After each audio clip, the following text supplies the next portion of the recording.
Muy buenos días, buenas tardes, en algunos casos buenas noches.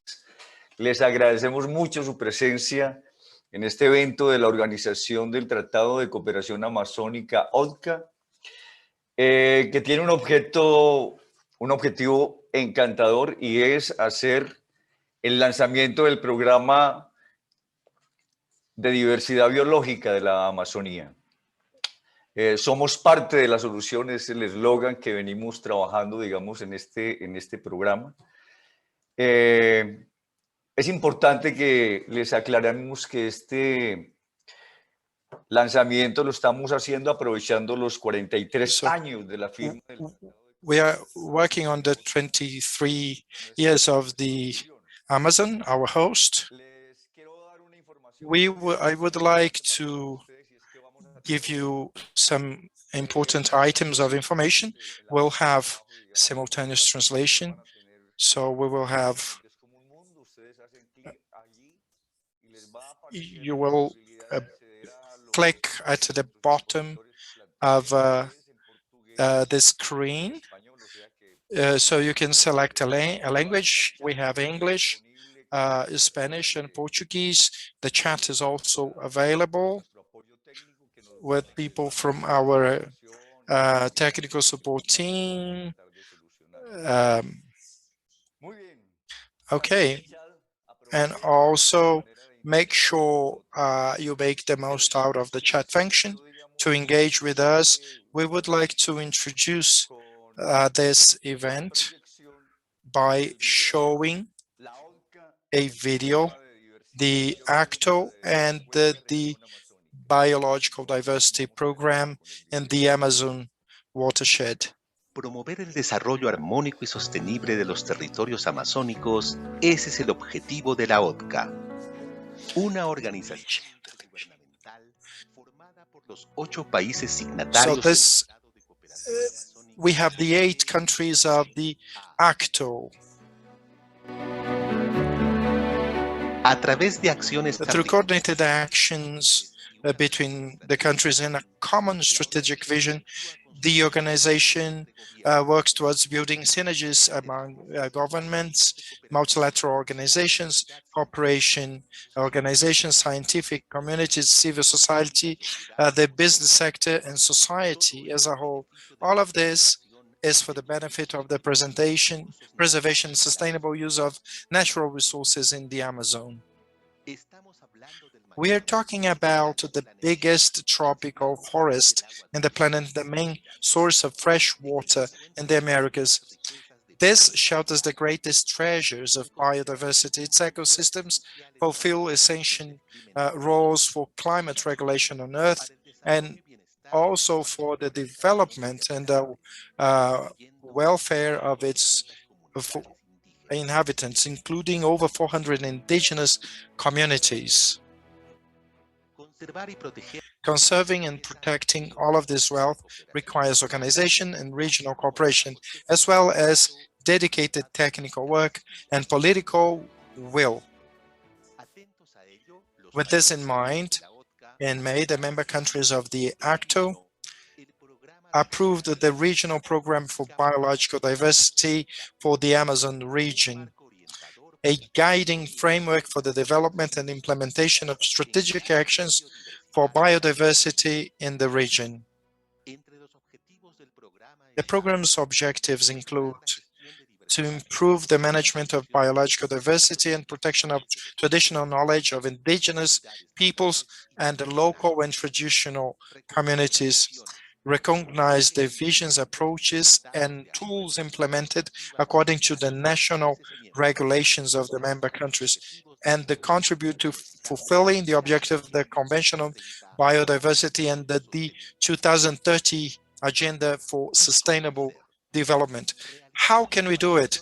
By carrying out an evaluation of the state of the biological diversity of the ecosystems and the environmental systems, by aligning scientific analysis of the knowledges of indigenous peoples, and traditional communities by consolidating mechanisms for access to information, monitoring, and exchanging regional experiences regarding conservation and sustainable use of biodiversity, by strengthening the capacities of the stakeholders in Amazon countries for managing biological diversity with a regional impact, by promoting tools for environmental management and regional cooperation for integrated land use planning, by supporting informed decision-making based on science and on the various forms and sources of traditional knowledge in the Amazon region. The program for biological diversity in the Amazon region represents the joint effort on the path for sustainable development and preservation of the forest, with particular attention to biodiversity and its global role.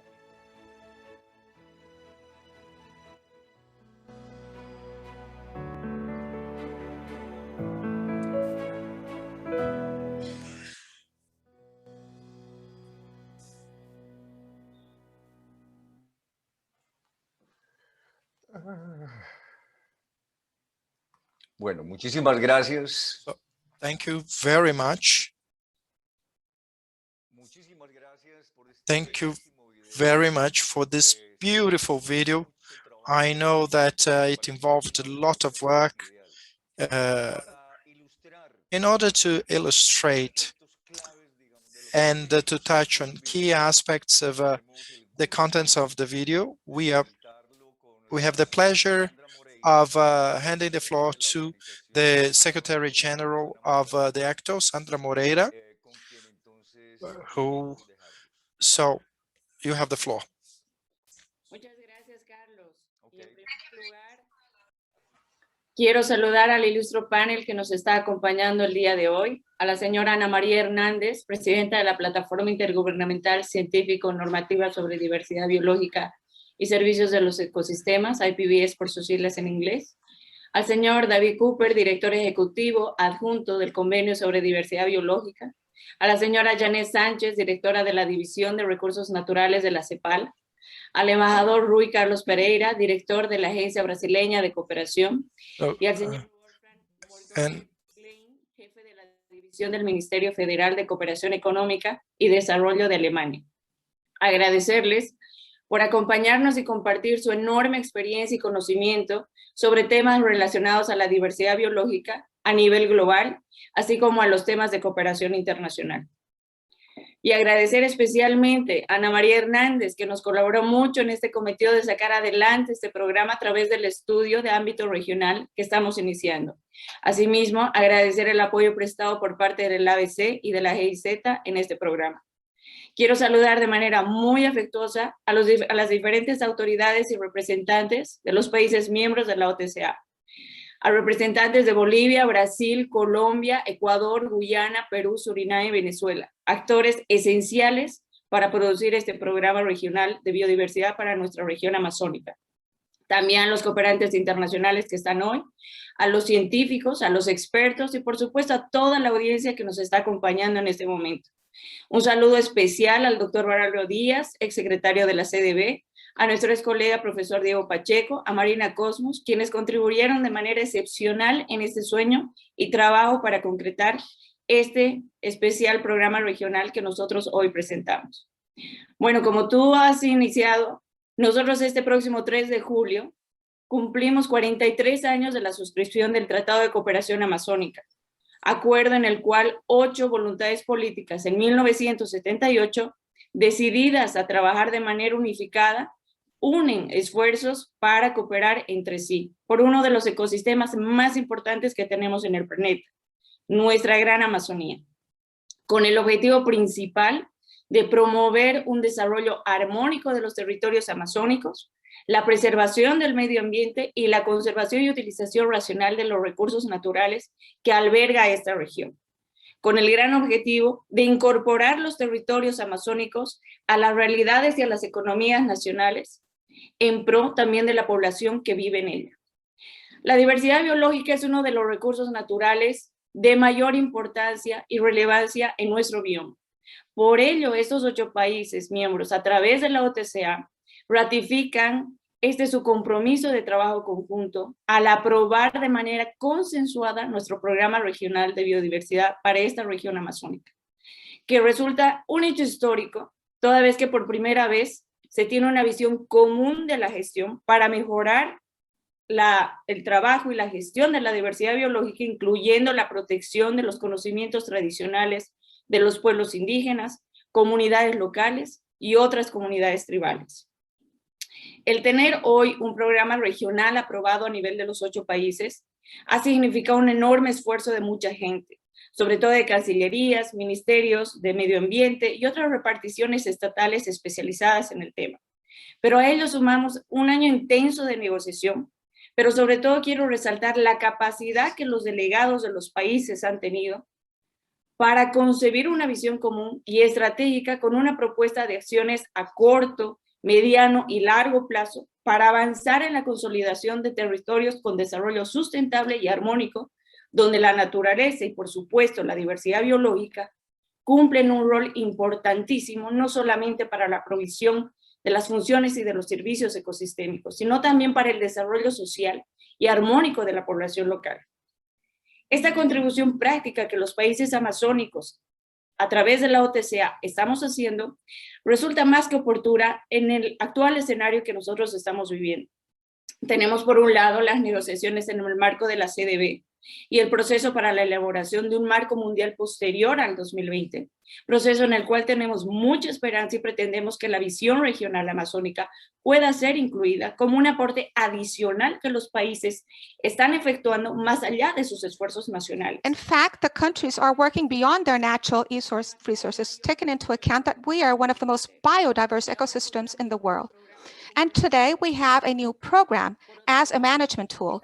On the other hand, we are facing a scenario of we having to are fight faced with the the COVID-19 pandemic, which has brought up which even has more than clearly ever shown the complexity and close relationship between the and very environment close relationship between biodiversity, society, and human disease, understanding more and more that pandemics, as the one caused by the COVID-19 outbreak, are a predictable result due to the way that human beings have been obtaining their food, consuming food, altering ecosystems through livestock production and farming. This is why we need to be very careful with the recommendations that the experts are giving when they propose a total change in how we are dealing with the world in order to face new pandemics, which means changing the relationship between human activities and nature.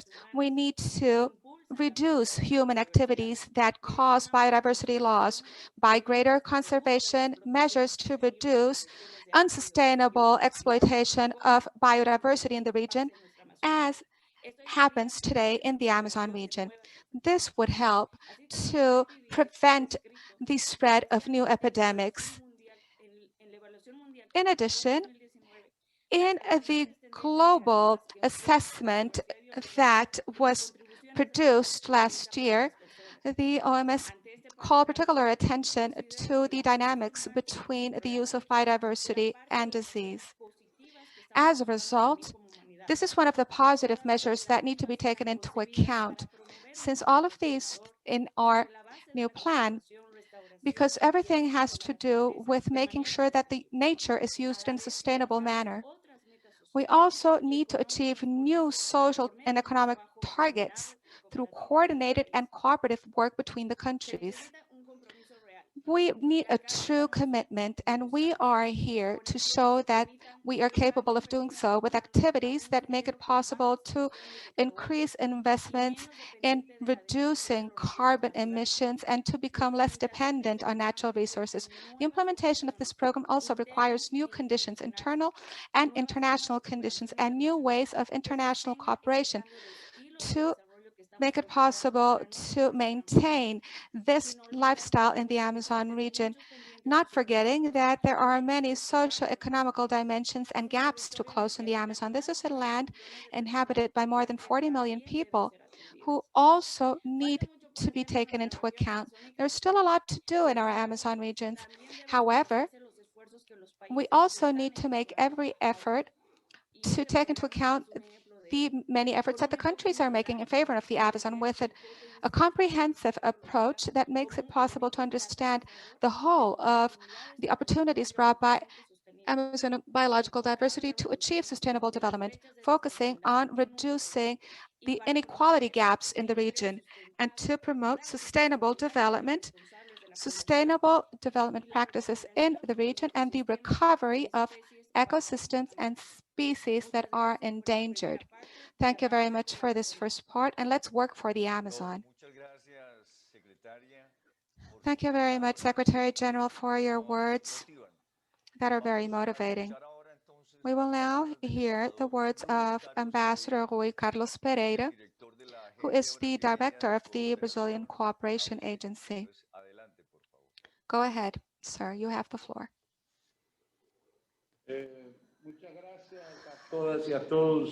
Thank you very much, ladies and gentlemen. Thank you for the opportunity of being here today.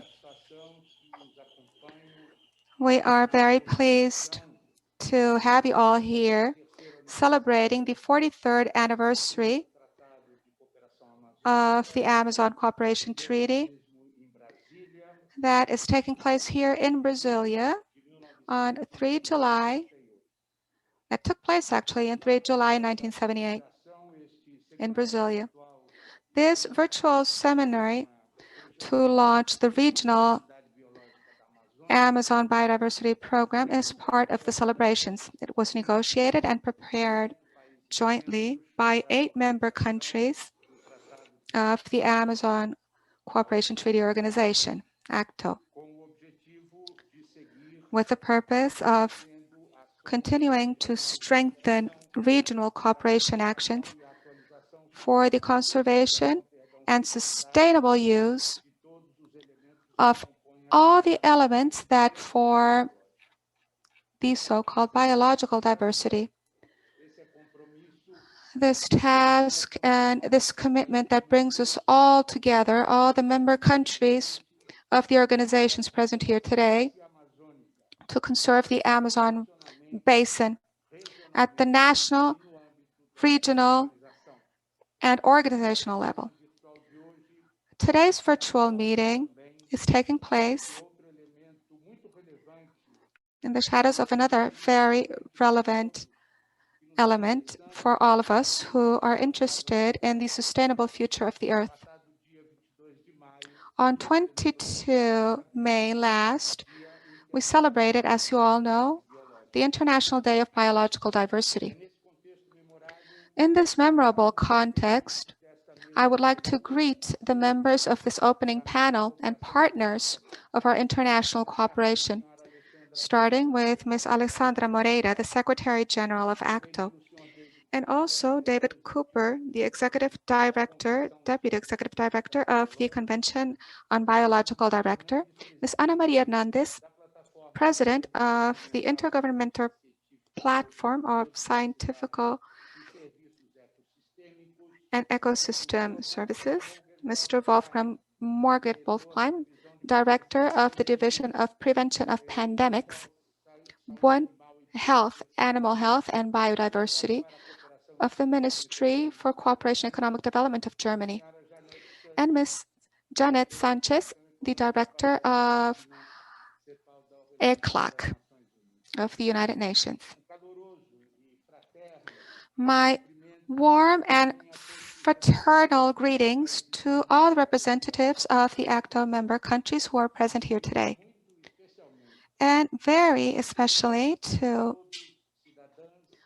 all the citizens that are with us here today in this internet occasion that have been brought here to this virtual meeting by their shared interest in the welfare of the people and sustainable conservation of the Amazon region. I would like to remind you that the Brazilian Cooperation Agency that I have the honor of leading since September 2018 is the central body of the Brazilian international cooperation system.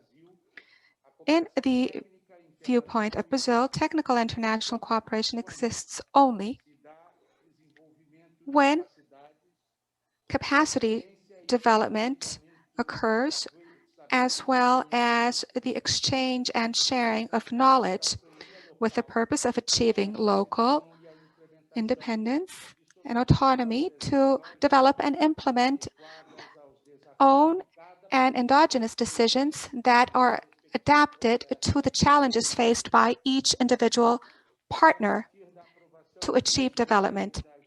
It was based on the approval of the Strategic Amazonian Cooperation Agenda that our country established that next year a trilateral technical cooperation program with the Amazon Cooperation Treaty Organization with the purpose of promoting institutional strengthening of the member countries of that organization to foster sustainable development of the Amazon region. Our program today has two important projects. I refer specifically to the second phase of the Amazon project, regional action in the area of water resources, that has been making efforts for shared sustainable management of water resources in the entire Amazon basin. As we saw in the video that opened this event, this is the main source of sweet water in the Americas. I also refer here to the project that has the purpose of supporting the development and implementation of the Strategic Amazonian Cooperation Agenda of ACTO that presents specific components in relation to the regional Amazonian Biological Diversity Program that brings us here today. In this sense, for the Brazilian Cooperation Agency, a topic addressed in the document that is being launched today, we have fundamental information to advance the concepts and strategies in the direction of a common vision for the Amazon region that is capable of guiding regional cooperation on the sustainable use and conservation of biological diversity in that region. The current scourge of the pandemic that affects us all is certainly bringing many insights and new questions that will be very important on the subject, as the Secretary General just reminded us all. Our commitment with improving biodiversity management and protecting traditional knowledge of our autochthonous peoples and local communities, as well as other traditional communities of the Amazon region, was the starting point that led the Brazilian Cooperation Agency to provide the necessary support to negotiate and implement this new and very important biological diversity program for the Amazon region, approved by the Amazon member countries, Amazon Cooperation Organization member countries. With it, we are deepening our short, medium, and long-term cooperation activities and strategies, implementing the principles of the CBD, its management instruments, and goals of the 2030 Sustainable Development Agenda of the United Nations. An agenda, I remind you, that is being sovereignly adopted by all of us at the global level in the United Nations. I am certain that the said regional program, whose structure will be described throughout this event, and which I will therefore not describe in greater depth, will help all the ACTO member countries to achieve an interconnected reflection on the paths to mitigate the challenges faced by our region, considering that many studies will still need to be developed on issues related to biological diversity. In addition to very relevant information for the establishment and functioning of the Regional Amazon Observatory on behalf of ACTO. In name of the South-South cooperation of Brazil, and particularly of the Brazilian Cooperation Agency, I trust that this working session will strengthen us in the purpose of together improving the joint development strategies to benefit the peoples and the resources of the vast Amazon region that unites us. Thank you very much to all of you for your attention. Thank you, our ambassador, Mr. Rui Carlos Pereira. Now, let's continue with our session, and now let's hand the floor to Mr. David Cooper, Joint Secretary from the United Nations Convention on Biodiversity. You have the floor. ¿Escuchame? Thank you, Carlos. Can you hear me?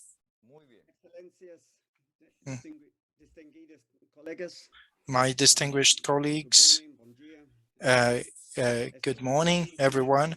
I am very happy to be joining you today in this event on behalf of the Executive Secretariat, Dr. Elisa Barema. I would like to greet ACTO and all member states in this treaty on this anniversary, and based on the government program on biodiversity launched on the International Biodiversity Day, and now for the launch of the state of biodiversity in the region.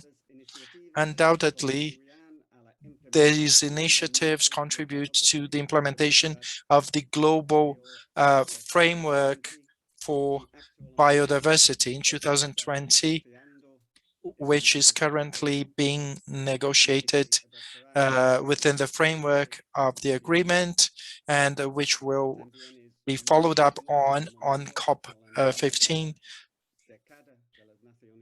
and also within the framework of the United Nations for the restoration of ecosystems. Ladies and gentlemen, the Amazon region is iconic.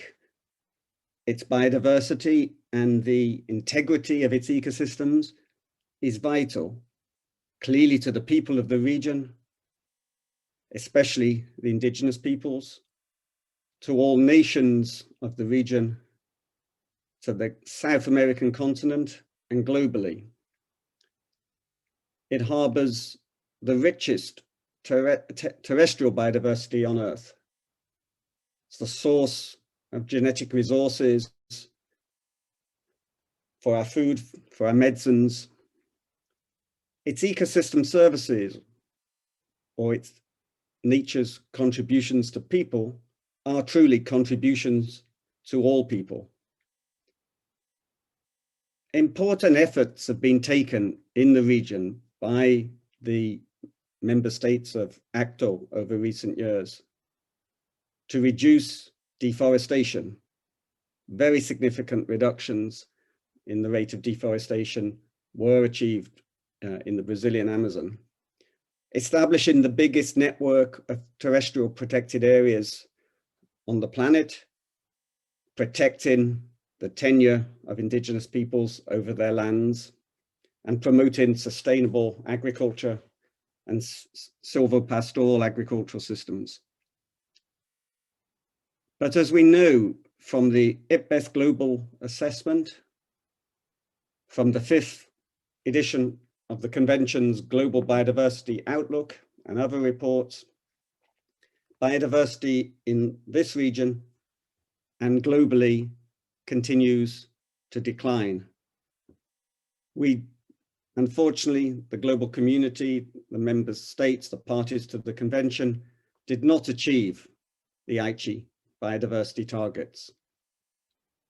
And this loss, this continuing loss of biodiversity, places in jeopardy our prosperity and the achievement of the Sustainable Development Goals.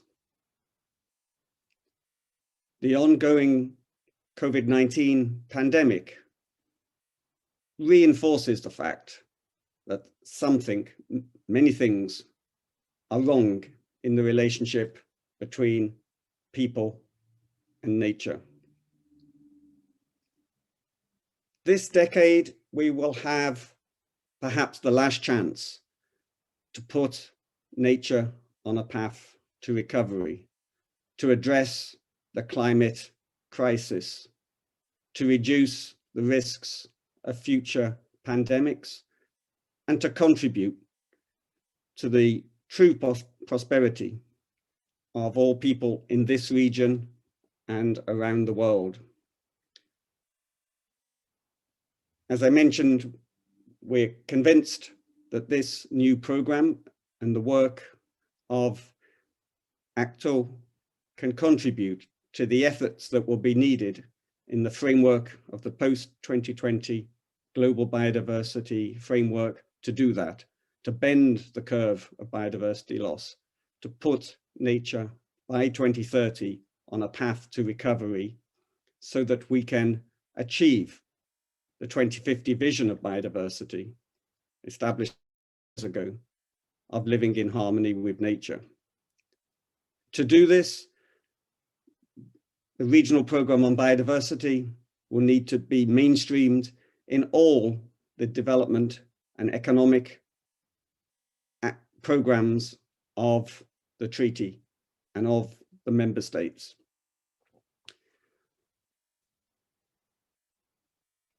We have had a strong and enduring collaboration between ACTO and the Secretariat of the Convention on Biological Diversity. As we face the challenges ahead, I'm confident that this collaboration will continue and be strengthened. Once again, I'd like to express my thanks to the Permanent Secretariat of ACTO, to its member states, and to all the partners engaged in these important initiatives. I wish you all the very best for this event and for meeting together the challenges ahead. Muchas gracias. Obrigado.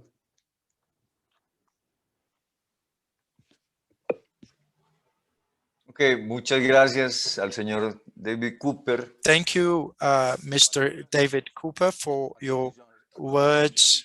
Now we'll hand the floor to Ana Maria Hernandez, President of the Intergovernmental Science Policy Platform on Biodiversity and Ecosystem Services, IPBES. Welcome, Ana Maria. Thank you so much. And thank you. And good morning, everyone. First of all, I would like to greet ACTO. I would like to praise it for its 40th anniversary. It's a pleasure to address a few words within this regional program for biological diversity in the Amazon region. And also within the framework of the platform on biodiversity and ecosystem services, which we expect to reinforce over the next few months using the conceptual framework on the platform on biodiversity and ecosystem services, IPBES. Everyone knows that the Amazon region arguably has a huge biodiversity in contribution of nature to people and a very vast cultural diversity. And for this reason, the Amazon region is a heritage, not only the individual countries in the Amazon, but also this covers 44% of South America. And so this is a global treasure which deserves full attention and responsibility for its conservation and the sustainable use, both at the biophysical level and also the social, economic, and cultural levels. I would like to give you some figures on biodiversity in the region, but I will do this later so that we can see the outcomes of the evaluation that we'll be conducting. And so let's see what our experts in the Amazon will say about our biodiversity. At the global level, I had mentioned this before, David and other colleagues, as the global evaluation of the EPBS, the Global Biodiversity Outlook. We are faced with challenges that are incredibly dynamic, very rapid in the history of humankind. So these figures are really overwhelming. The conversion of over 75% of the land surface and the impact on over 66% of ocean areas. According to those forecasts, if we continue on this business as usual path, by 2050, 90% of the planet will have been impacted. We are faced with the possibility of over 60% of its endangered species dying out. But this doesn't mean simply the loss of fauna and flora or the connectivity and the roles of those ecosystems. By losing biodiversity, we lose territory, we lose culture, we lose health, we lose security, we lose our history, we lose an opportunity to have a more accountable and sustainable economy with society, and we also lose land security and peace. So Amazon countries have a great responsibility. So we need very aggressive action so that we can stop using this business as usual approach, and so that we can have inclusive cooperative work with both decision makers both in the private and the public sector, the universities, the academic community, and society as a whole. We need to improve our dialogues across the various knowledge systems. These are what we call transformational changes. So all decisions should be based on the best scientific knowledge, on transparent knowledge, the most sound knowledge that can really inform our decision makers at the various levels so that they can make the best decisions and lead us to the best scenarios. So the Amazon brings together 8 countries within the Amazon Cooperation Treaty Organization, and that this great organization to coordinate this treaty. So we have endless value here to bring together scientific and traditional knowledge with world-class experts. And I am convinced that together with the member countries and by implementing the biodiversity development program and the regional program, not only will we be keeping abreast of trends in the Amazon, and so we need to look very closely at the direct and indirect drivers of biodiversity loss. We'll be able to have the parameters for knowledge, and primarily we will be reinforcing the dialogue between the science, technology, and the traditional knowledge of local peoples as a fundamental step to protect biodiversity in the region, and therefore as a key tap in the Amazon in order to build social welfare and sustainability. The Amazon is a melting pot of a number of elements that brings together a number of systems, biodiversity and contributions of nature to people, provides the inhabitants of this area this fundamental basis for the livelihoods of the Amazon peoples in this region and in the world. So I'm really proud of seeing this arena, the commitment of everyone to build on science and policies towards finding solutions for nature and people. So I really congratulate you for this great forum. Thank you very much. Thank you very much, Ana Maria. Now I'll hand the floor to Ms. Añeres Sanchez. So she works with natural resources with the Economic Commission for Latin America and the Caribbean of the UN, ECLAC. Thank you very much. Good morning, good afternoon, good evening. Mrs. Alexandra Morela, the Secretary General of OTCA, Mr. David Cooper, the Joint Secretary, Ms. Ana Maria Hernandez,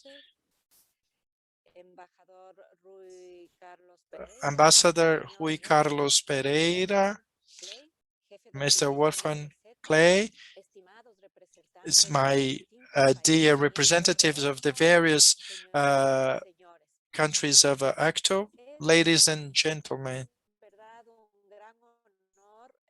So it's a great honor for ECLAC to greet, first of all, ACTO for the launch of this vital program on biodiversity for the Amazon.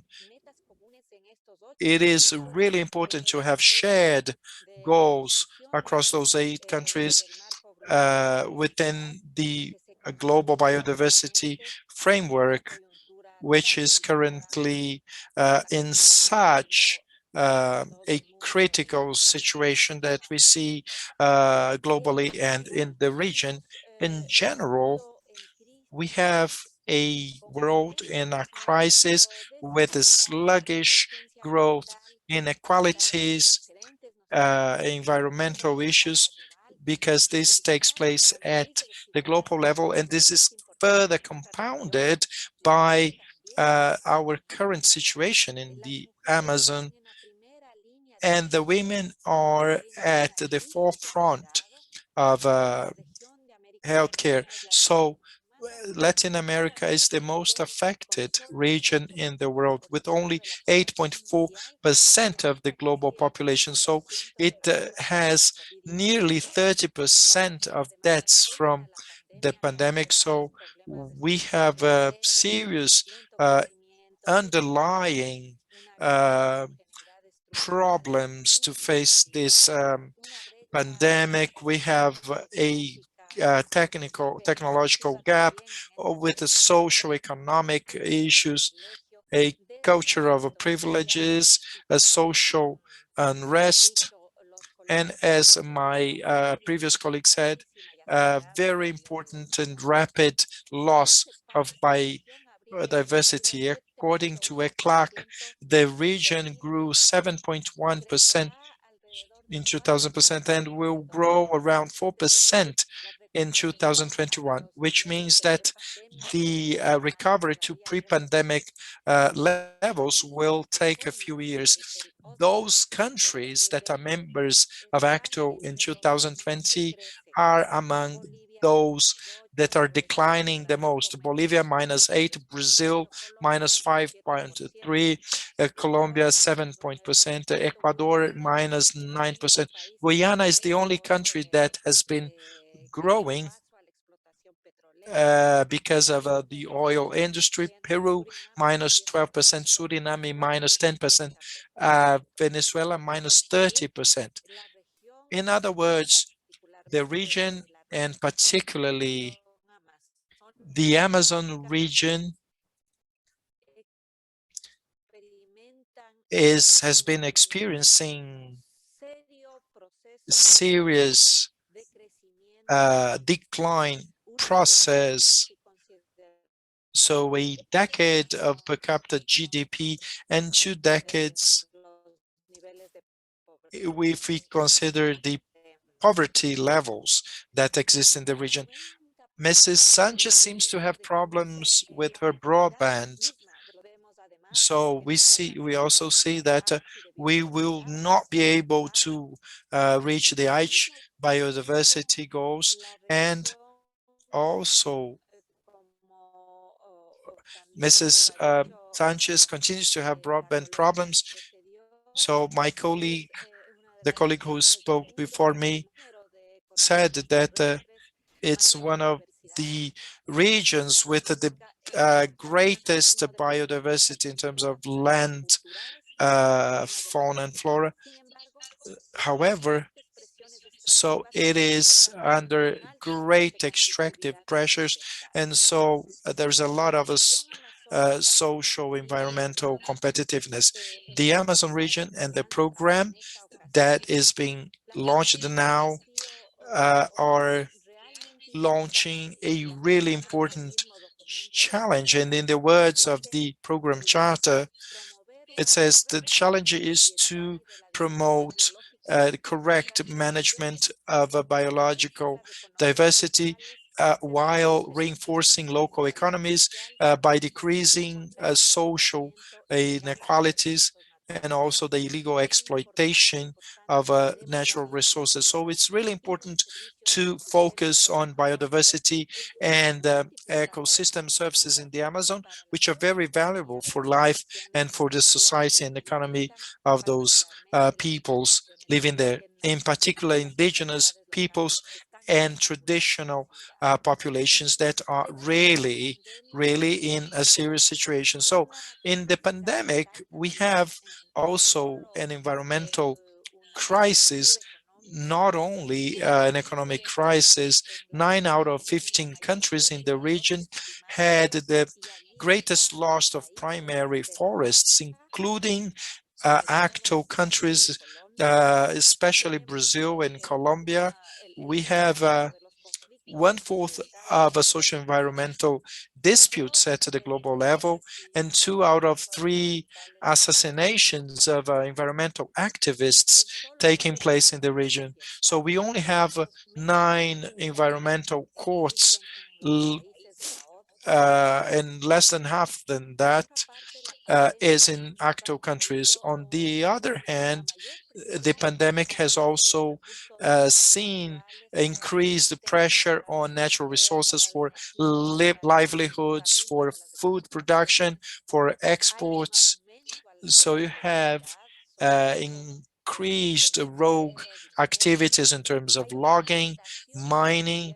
Governments feel tempted to violate environmental rules based on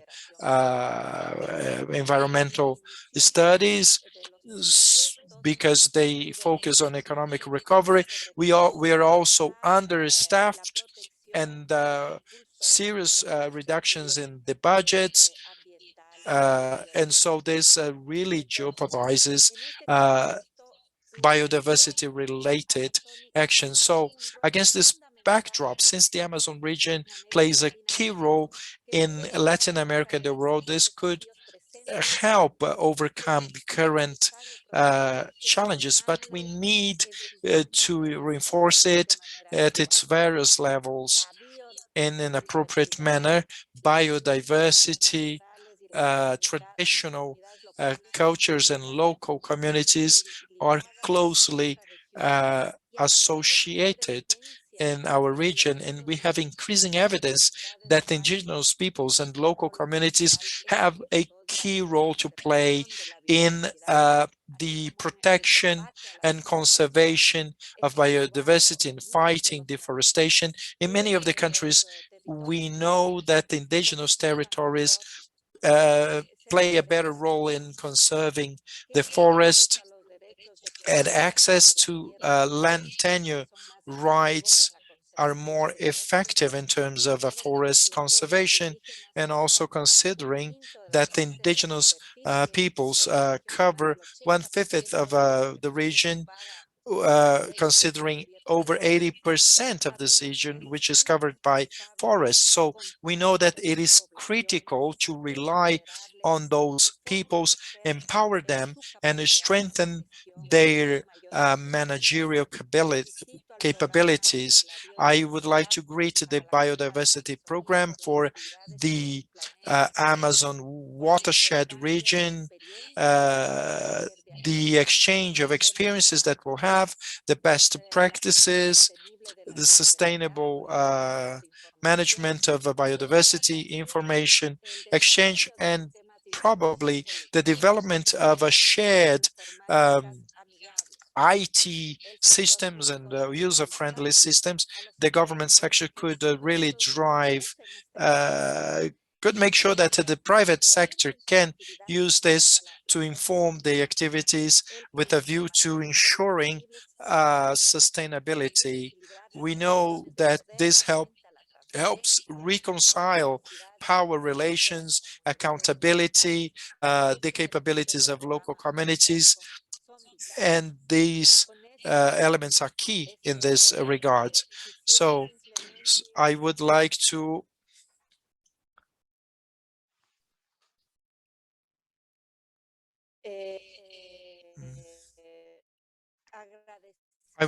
thank on behalf of ECLAC the initiative of this program. So thank you very much. No, muchísimas gracias a la señora Janet Sánchez, directora de la Thank you división. very much, Ms. Janet Sanchez, Director of the Natural Resources Division of ACLAC. Vamos a cerrar este bloque con la We are going to close this block with the intervention of Mr. Wolfgram Morgenroth Klein, jefe de la head of the Pandemics Prevention Division, One Health, Animal Health and Biodiversity, Ministerio Federal de from the German Federal Ministry of Economic Cooperation and Development, Entonces los dejo, BMC. señor Wolfgang. So I give you Mr. Wolfgang.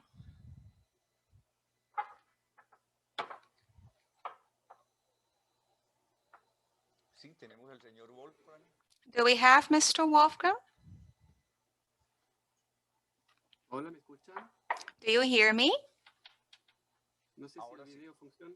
¿El video también funciona? No sé. Yes, it's working now. Is the video working?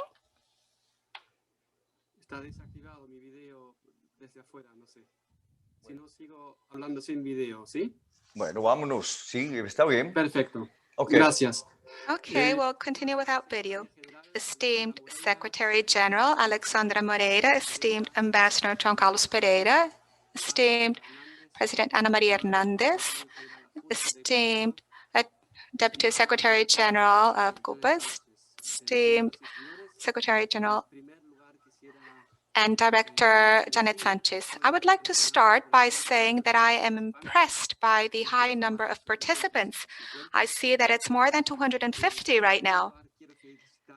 I would also like to congratulate the 8 member countries of the Amazon Cooperation Treaty Organization for the 43 years of the signature of such an important treaty, and for the approval of the Regional Biodiversity Program of the Amazon.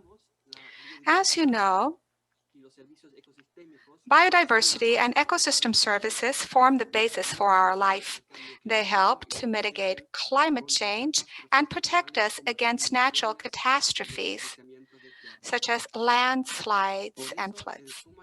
As a result, it's extremely important to conserve our biodiversity at the global level. However, the reports published by IPBES show that despite the multiple global efforts, and of course some successes as well, all the regions of the world still lose biodiversity in relative terms. The Amazon region is one of the regions that is losing biodiversity at gigantic steps. It is a huge region with a very small population that is suffering. The region has an extensive natural biodiversity wealth as well as sociological wealth. And it is a very important region for conserving biodiversity and at the same time for regulating the climate. As a result, the international community is contributing to biodiversity conservation in the Amazon. It is also contributing to mitigating climate change. The German government, through my ministry, the Federal Ministry of Economic Cooperation and Development, BMZ, has been fulfilling its global commitment for cooperation for many years now, focusing on sustainable development. BMZ is investing every year close to $600 million in cooperation for biodiversity conservation. In the framework of our cooperation,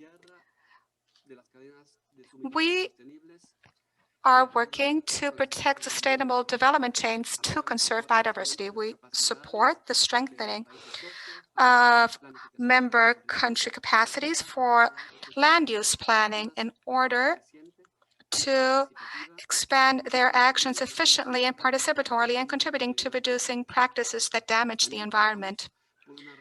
We also work for a fair and favorable sharing of the benefits obtained from access and use of genetic resources. I believe that Janet Sanchez already signaled how important it is to contribute to this equitable distribution of the benefits. In the Amazon, the ministry has been cooperating for more than 50 years now at the bilateral level. Technical and financial cooperation projects and programs have been and continue to be implemented in the area of the environment, particularly intensely in protecting the forests and Amazon biodiversity. Our cooperation with ACTO dates from the establishment of the Permanent Secretariat in 2003, which began a very fruitful cooperation. The Regional Amazon Program, executed through BMC, was the first project to support ACTO, particularly through its Permanent Secretariat, this being the main and only intergovernmental organization responsible for the sustainable development of the Amazon region. This project was implemented from 2003 to 2017 with a volume of resources executed of 29 million euro, counting with the financial support also of the Ministry of Foreign Affairs of the Netherlands. The PRA enabled the development and implementation of the Amazonian Strategic Cooperation Agenda for the period of 2010 to 2018, establishing a new dynamics of relations and cooperation between the member states, generating progress in environmental issues, indigenous issues, and science and technology. Second initiative, a very strategic one that ACTO is currently implementing with the support of our ministry through the KfW German Development Bank, is the Regional Bio-Amazon program that seeks to improve the capacity of the member countries to manage, monitor, and control species of wild fauna and flora endangered by trade in the region, contributing to conserving biodiversity in the Amazon. The volume of financial resources of this project reaches the 10 million euros. Esteemed participants, ladies and gentlemen, we are very happy to participate in this event that launches the Regional Biodiversity Program of the Amazon, whose structure and implementation initially counts with the support of BMZ through our new project, ACTO Biomaz, implemented by GMC since August last year. We will also be very happy to see other cooperation agencies join our efforts. I would like to thank the Secretary General of ACTO, Mrs. Alexandra Moreira, for inviting me to participate in this important event, an event that strengthens our cooperation ties. I wish you all tremendous success in implementing the program, and I also wish you all the best. Thank you very much from Germany. Very well. Thank you very much to all our speakers. I will take the liberty of providing you a brief summary of what we heard from the various presentations. There are urgent issues that are very important for us to address in order to maintain our relationship with nature, because it will not be possible to maintain our biodiversity if we do not do so, and there will be all kinds of harm. This implies a change in our relationship with nature. We need a preventative approach. It's urgent for us to implement this new vision, and this program contributes to all that. This, of course, brings challenges, such as designing new ways of cooperating, seeking to have new institutions join us, creating linkages so that information can be qualified, so that it can be used as an element for advocacy with decision makers. So these things pose precious challenges. And I leave you here then to try to continue developing a joint vision for the sustainable use of our territory.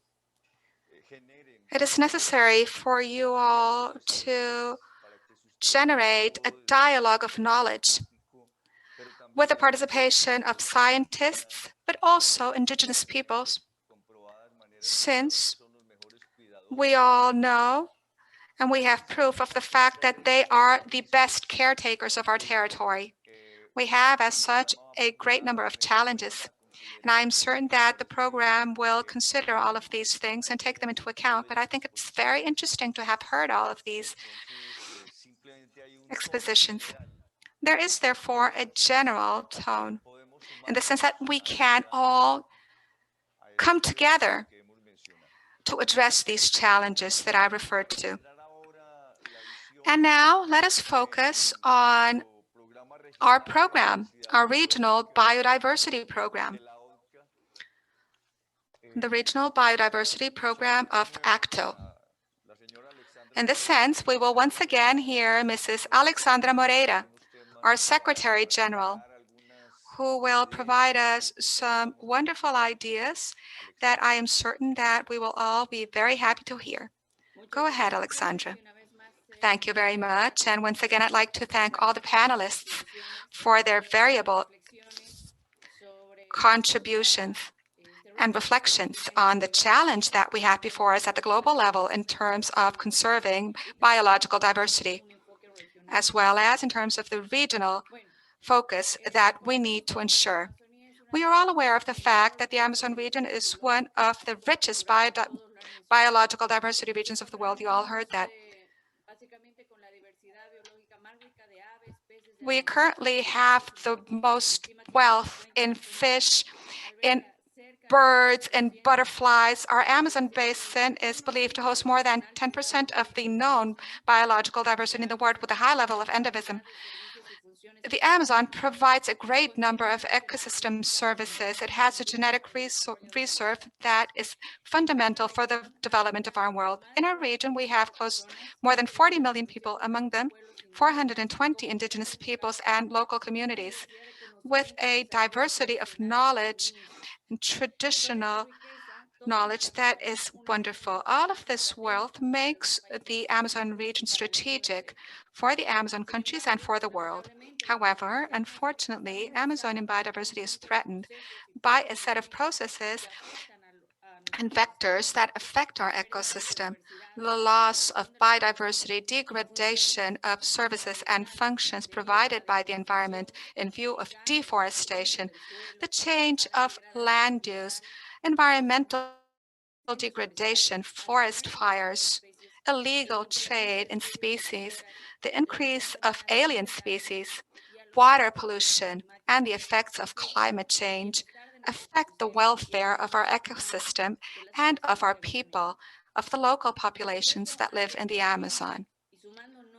Of course, in view of this urgent situation, and with the purpose of being part of the solution and contributing. Programa, que en realidad tiene por objetivo In global harmony with our Mother Earth, it was necessary and urgent to work to improve biological diversity management and to protect local knowledge of our indigenous peoples and traditional communities through cooperation activities that make it possible to achieve the goals of the CBD, of management instruments, of the goals of the 2030 Sustainable Development Agenda. Recognizing, of course, different models, approaches, and instruments implemented according to the national regulations of the 8 member countries. So very briefly, I will try to explain the structure of our program that has 5 specific objectives with 4 components, with their expected results and 13 strategic actions. Together with the Amazon countries, we will need to establish an urgent work plan, prioritizing all of these actions and the work that we will need to do. The specific goals of the program are, first, to develop a rapid assessment of the state of biological diversity and ecosystems and its environmental functions, taking into account the scientific knowledge and other knowledge systems such as those of indigenous peoples, of our tribal communities, and local communities. The second goal is to consolidate mechanisms and instruments to access information and for monitoring and exchange, which we need so much in the region. Sharing experiences and initiatives about conservation and sustainable use of biological resources at the regional level. We consider that the countries have a great wealth of experience in many of the things that have worked as alternative models, with the view of transforming and not just having a situation in which we continue with business as usual. The third goal is to strengthen the capacities of the set of actors in the Amazon countries for sustainable use and management of biological diversity, based exactly on cooperation at the regional level, based on a joint vision of integration that it is up to us to ensure as Amazon countries that share this great ecosystem. The fourth is contributing and strengthening regional cooperation for comprehensive planning for the territory through different tools for environmental management, including innovation and technology. Finally, supporting decision-making, informed decision-making on conservation and sustainable use based on science and on the various forms and ways of knowledge in the Amazon region. We consider that decision makers are fundamental in the work that we will need to do. In terms of the first component, knowledge about biological diversity in the region, the intention is to gather knowledge on biodiversity as a starting point for decision makers, especially for political decisions. As a result, we expect scientific and traditional knowledge as well as access to information to strengthen the capacities of the Amazon region to be expanded, systematized, and disseminating. To strategic action, what we want is to conduct a rapid evaluation for biological diversity and ecosystem services in the region, to be prepared under the conceptual and methodological framework of IPBES. Here, I would like to stop briefly to say that thanks to the opening of the countries, this rapid assessment is already taking place. With the development of the study, ACTO and its member countries expect the following: to provide timely and rigorous information for decision-making, strengthening interfaces between science, policies, and society. Also, provide recommendations based on scientific evidence, on solid information, to contribute to sustainable use and management of our biodiversity, contribute to a vision of sustainable development for the Amazon, the search for the information that is available, and its systematization and participation in the region of scientists from our Amazon countries, as well as experts that are capable of providing knowledge, coming also from indigenous peoples and local communities. The development of these studies counts with the participation of scientists of the Humboldt Institute of Colombia, together with whom we are coordinating technical studies with the support of a scientific committee that was designated by the member countries that will validate their contributions of the different areas of knowledge. To date, we have installed the scientific committee, and we have started the formal development of these studies for this rapid assessment with the participation, as I said, of Amazonian scientists of the 8 member countries. Now has come the time to select the authors that will participate, taking advantage of all the knowledge and all the studies produced in the region so that all of this can be included and can bring effective results. I'd like to take this opportunity to say that the calls are open for all those actors, authors that want to participate in this important rapid assessment. We believe that this joint effort will contribute as a milestone to improve the wealth of our region in terms of biodiversity. The second component of our program refers to the mechanisms and instruments for conservation and sustainable use of biological diversity. As a result, we would like that mechanisms and instruments to support conservation, restoration, forest management, and sustainable use of biological diversity to be strengthened in the member countries. And what are these strategic actions? First, information management and knowledge about biological diversities with subjects such as the economy related to biodiversity. This will include amongst the possibilities of having a bioeconomy, economy for Mother Earth, with the instruments that the countries have for this purpose. Then, the management of the risk of zoonotic diseases, the participation of indigenous communities, conservation and use of flora of plants and animals, the control of alien species, the fair and equitable participation in benefit sharing, the benefits that come from the use of genetic resources, among others. Regional monitoring of biological diversity that will include the regional Amazon Observatory that is going to be implemented in the second semester within the Amazon Cooperation Treaty Organization.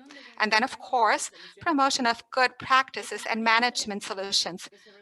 The third component refers to national capacity development, which seeks as a result that experiences and capacities are strengthened in the countries to meet the current challenges of conservation and sustainable use and contribute to reaching the CDB objectives and its current biodiversity framework for after 2020.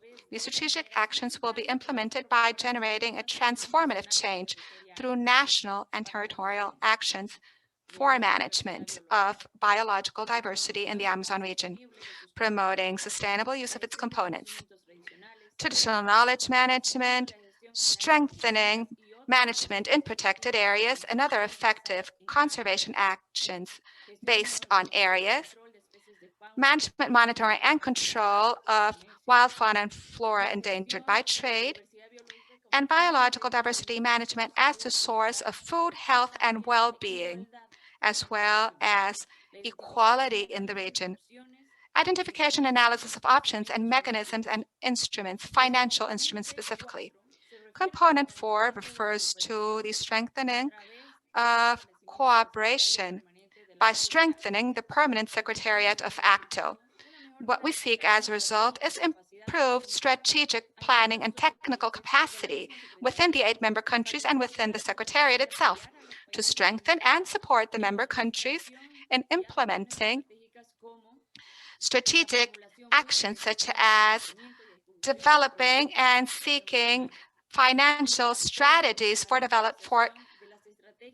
cooperation activities, as well as supporting and updated strategies and action plans at the national biodiversity activities in relation to the post-2020 agenda.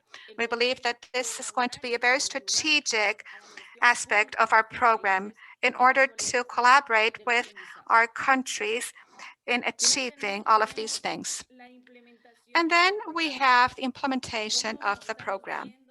As we have seen, financial aspects for the implementation of this program are very important. Now, the program is expected to last until 2030 to agree with our strategic Amazonian cooperation agenda, as well as with the 2030 Sustainable Development Agenda. And we hope also with the Biodiversity Global Framework for after 2020 of the CBD. The program will be implemented according to national legislations in a progressive manner as agreed with the countries. The search for financing to implement the program will be done by our permanent secretariat with the support of the member countries, and of course, with international cooperation. Now here we would like to thank the words of the representative of BMC, who indicated that this program is open to receive contributions from international cooperation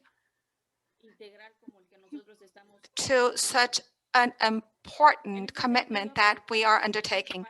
In this sense, we would like to take advantage of this occasion to convene multilateral cooperation and agencies to join our regional effort in favor of the conservation of the most biodiverse region of the country. As such, my friends, this is our program. This is what we intend to do to achieve the results that I just mentioned, in order to be able to address the various gaps that we have in the region, and in order to be able to advance the positive actions that we will be able to advance to protect our biological diversity. And before I conclude my presentation, I would like to thank you all for the technical work that has been done within ACTO and GMC in order to conduct this webinar and this program. Thank you very much for your attention. Thank you, Alexandra Moreira, for your words. Now we have some housekeeping here. There is an opportunity for the Q&A that we cannot really accommodate in this event. And the platform, where you have a link about questions and answers. You can really enter your questions. We will be answering later. So we are committed to checking them, going over them, and providing information in response to those questions. And also, this program, I think we have a program so that you can check it on ACTO's website, and also to emphasize what our secretary said. So the calls for papers are currently ongoing. So also for the chapters of scientific knowledge and biodiversity, and so please check the website. So do join us in this effort. So given the countries which are the raison d'etre of ACTO and this treaty, so we will be referring to the reflections and expectations of the member countries and the regional biodiversity program and its future implementation. So let's see which expectations they have. So let's start by alphabetical order. So we'll have the representative of Bolivia as a matter of agenda. So I would like to hand the floor to the representative of Brazil, Mr. Carlos Augusto Royer, who is the head of the environmental division in the Ministry of Foreign Affairs in Brazil. So Carlos Augusto, you have the floor. Thank you very much. First of all, I thank you for the invitation to attend the seminar. I would like to greet the Secretary General of ACTO, for disseminating this, which will be a key initiative. I would also like to recognize for distinguished work of the Secretariat and the technical staff of the member countries who have been working towards promoting sustainable development and sharing success stories. For quite a while, the Amazon forest was a natural barrier to neighbors. So we are very happy to see, and in particular to be a diplomat working in the environmental arena, seeing that the Amazon brings us together. So, and also given the importance of recognizing the various challenges to implementing our shared goals in terms of sustainable development, it is a great honor to see that our work is made easier because we work under a positive framework where we emphasize cooperation and also ongoing and positive dialogue. For this reason, most concrete initiative for the Amazon in terms of sustainable development and especially environmental development is under the auspices of the ACTO. So ACTO is the legitimate organization that has a technical knowledge and the hands-on experience to implement international cooperation actions related to the Amazon region.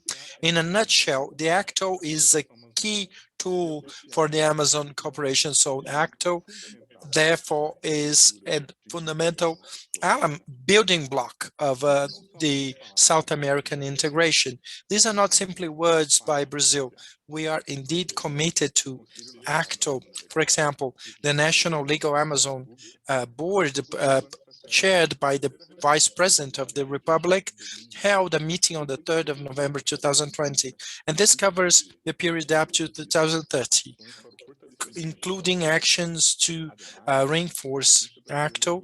In addition, the Brazilian Cooperation Nation signed on the 30th December 2020 the new technical cooperation agreement in partnership with the United Nations Programme for Development, the UNDP, with a budget of $3 million to help conserve and promote sustainable development of the Amazon in line with ACTO's objectives by building capacity, technical capacity, and the technical knowledge base of government agencies and non-public organizations in the Amazon biome in order to implement sustainable development, innovative experiences and economic experiences in our region. This new cooperation project will have an effective tool to support the implementation of actions in collaboration with the ACTO. This is a clear message that, given our constraints, Brazil prioritizes cooperation with our neighbors. Given ACTO's importance, Brazil has assigned priority level of the regional program for biological diversity, including the transfer of funds by the Brazilian Cooperation Agency. Brazil believes that the activities to be developed under the program are a great contribution to national Amazon policies for each of our countries, and they will contribute to strengthen public policies to reduce institutional gaps and the dissemination of best practices in the region. It should be pointed out that the document launched today is the culmination of a great engagement for analysis and discussions on the part of its member countries and institutions. And now we see positive ramifications of the work of the biological diversity program in other fronts as well, whose discussions benefit from shared visions reached by means of the discussions. This is also in line with one of the main guidelines of Brazil's environmental policy, which is to monetize the endless resources of the Amazon by encouraging bioeconomy and encouraging payment for environmental services so as to support sustainable development at its three pillars: the economic, the social, and the environmental pillars. I should remind you that the Amazon Cooperation Treaty, dating back to 1978, anticipated the notion of a sustainable development by bringing the harmonic development concept, which, as a first mover, tries to reconcile economic development and environmental conservation. So it converges with a number of multilateral agendas, just like sustainable development instruments and those negotiated under the Biodiversity Convention. I should point out that within multilateral environmental agreements, a number of important events are ongoing, in particular negotiation of the global framework for post-2020 sustainable development, which will cover the next 30 years. Brazil has emphasized in those negotiations that environmental issues cannot be divorced from its economic and social aspects as seen in the 2030 agenda. And we also want to appreciate the economic heritage, the environmental heritage of countries by implementing payment systems and also contribution of developed countries in terms of funding, training and technology transfer in line with the principles of the shared, the common but differentiated responsibilities enshrined in the Rio development agreement. So Brazil has been working hard so that the post-2020 environmental framework is ambitious, realistic, and balanced among the three objectives of the BCD. So we are sure that the Amazon regional program for biological diversity will be an example so that the framework takes into account the realities of the very diverse South American countries. In conclusion, I would like to thank on behalf of Brazil, the Secretary, the Executive Director and the Secretary General who have been conducting discussions using common sense and reason. And would also like to thank Brazil and Germany's cooperation agencies for their funding support and technical support for this program, and the delegation of the remaining countries for their fruitful exchange of ideas. Finally, I would like to thank the Ministry of the Environment, Agriculture, and Science, Technology, and Innovation in recognition of their active participation in discussions which reflect the commitment of various sectors in Brazil with Amazon and ACTO. Thank you very much, Carlos Augusto Roland. So from representative from the Ministry of External Relations of Brazil. We'll now move on to Mr. Davis Felipe Olarte Malha from Colombia, from the International Affairs Office of the Ministry of Environment and Sustainable Development. You have the floor.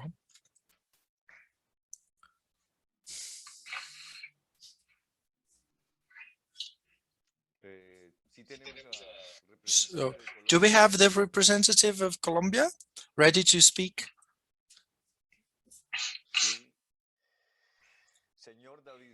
Mr. David Felipe Olarte.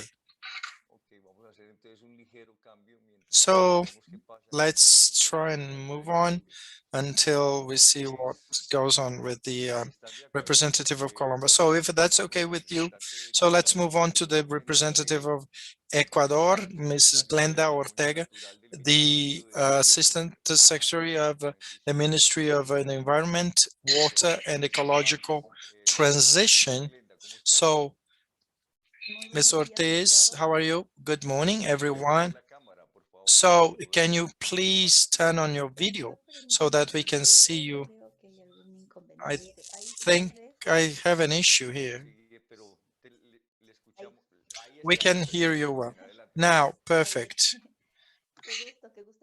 It's a pleasure to greet you and to be attending this event. I hope that you are all keeping well in your respective locations. First of all, I would like to greet you, distinguished authorities, representatives of member countries of the ACTO, and also ladies and gentlemen attending this event. So I would like to greet you on behalf of our Minister Gustavo Manrique Miranda, the Minister of the Environment, Water, and the Ecological Transition of Ecuador. It's an honor for me to be able to address you at this important event and as an inhabitant of a woman from the Amazon, and for ecosystem services, and especially for our local communities and peoples. And why not to the whole world? Because it's been recognized that our Amazon region are the lungs of the world. We have over 200,000 square kilometers, and because of the Andean mountain range, which covers the country from north to south, and the Galapagos Islands, we have 4 natural regions: the Galapagos region, the coastal region, the Andean region, and the Amazon or Eastern region. So we have 6 provinces. So these cover an area of 120,000 square meters with a lush vegetation, with tropical forests. Its borders are marked by the Andean mountain range in the western part. So the Amazon has a number of hills that start in the eastern Andean, and then they go down to the Amazon. The Amazon territories are home to a great amount of cultural and natural resources, and they are also faced with the serious pressures and challenges like forest fires, poaching, and also deforestation. So it's vitally important to properly manage the land. And so here our constitution establishes that you have rights to nature and recognizes biodiversity and water as one of the strategic resources of the country. These resources should be conserved and also used sustainably so that its benefits can be equally distributed and contribute to the welfare of all Ecuadorian citizens in order to fulfill the constitutional mandate and also to rise to the mentioned challenges. The incumbent government of Mr. Guillermo Lasso, the president, has decided from May 2021 for the Ministry of the Environment to launch a new environmental management, where we recognize that Ecuador is in an irreversible process of change. So the idea is to change instruments affecting human beings and their relationship with nature. This change is being driven by the government, by restoring the role of the state and its proposed plans for welfare. So the Ministry of the Environment has the mission of ensuring that we have the sustainability and the conservation of the natural resources by regulating, controlling, and managing the environment and the water resources through the participation of public and private organizations, community organizations, and the civil society in terms of accountability and integrity.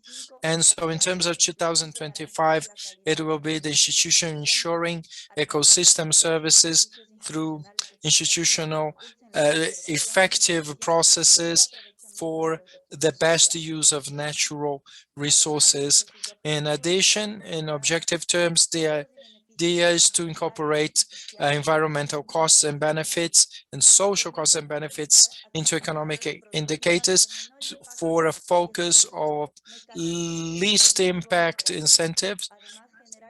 In addition, generating information on the supply of strategic renewable resources for its full management, reducing environmental, social, and economic vulnerability against climate change, raising awareness of population of the causes and effects of this anthropic phenomenon, and reduce the effects of greenhouse gases in the social and business sectors, reducing consumption of resources such as electricity, water, and waste, also managing, taking into account intercultural citizen participation regarding environmental projects, establish valid research to improve environmental governance in legal terms. The international and the citizen participation, strengthen building capacity of the Ministry of the Environment. So along these lines, aware of the countries in the Amazon region, we are brother countries with similar features, and we share a number of threats and challenges in this region. And so I'm convinced that the joint work within the ACTO will help us best overcome these challenges. So we have, since January 2020, we have been working on the development of the biodiversity program for the Amazon region. So it's my pleasure to inform that the Ecuadorian state under the Ministry of External Affairs has formed a permanent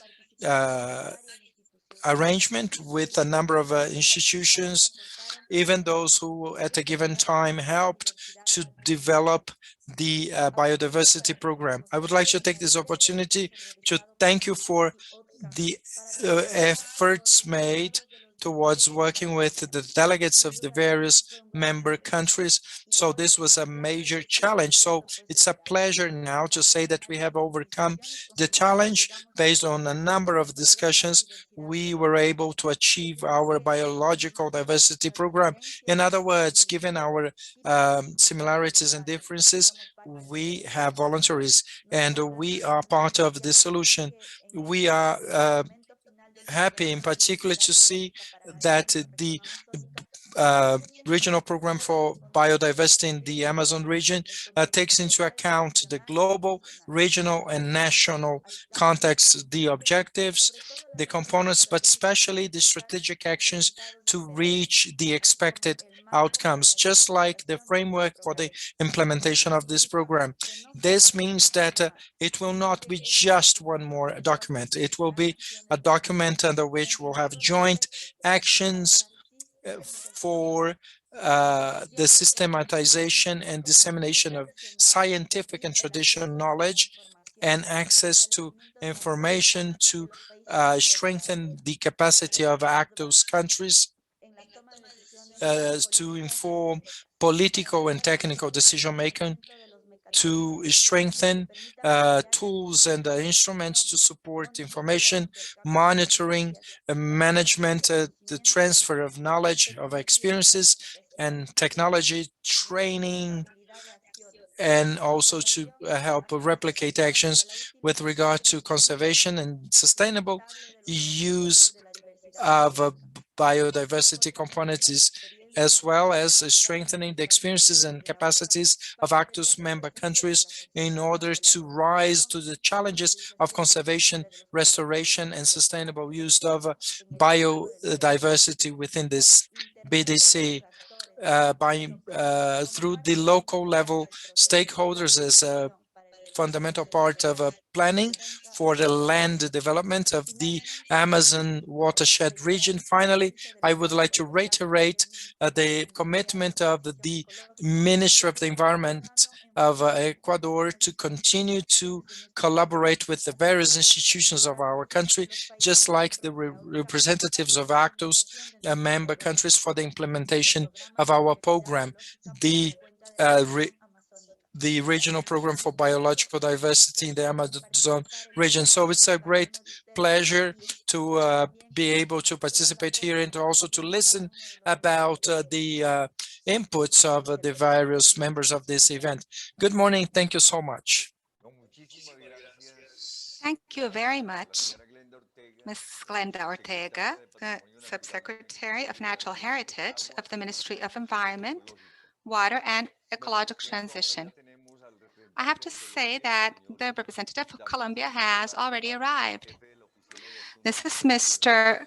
David Felipe Olarte Amaya, the head of the International Affairs Office of the Ministry of Environment and Sustainable Development of Colombia. Welcome, esteemed Carlos, esteemed colleagues. Thank you very much. I had some technical problems with my computer that made it impossible for me to join a while ago, but I know it's happening to many people, but I'd like to put my excuses. To begin with, I would like to extend very special greetings to all the colleagues that are here today, including Mr. Ambassador Carlos Nasi, Mrs. Alexandra Moreira, Mrs. Ana Maria Hernandez, and also the representative of the Brazilian Cooperation Agency, and Mr. Wolfgang, the director of the Pandemics Prevention Division of One Health and Animal Health of BMZ, and obviously also to all the representatives of the CBD, IPES, BMZ, and of the other organizations and Amazon countries with us here today.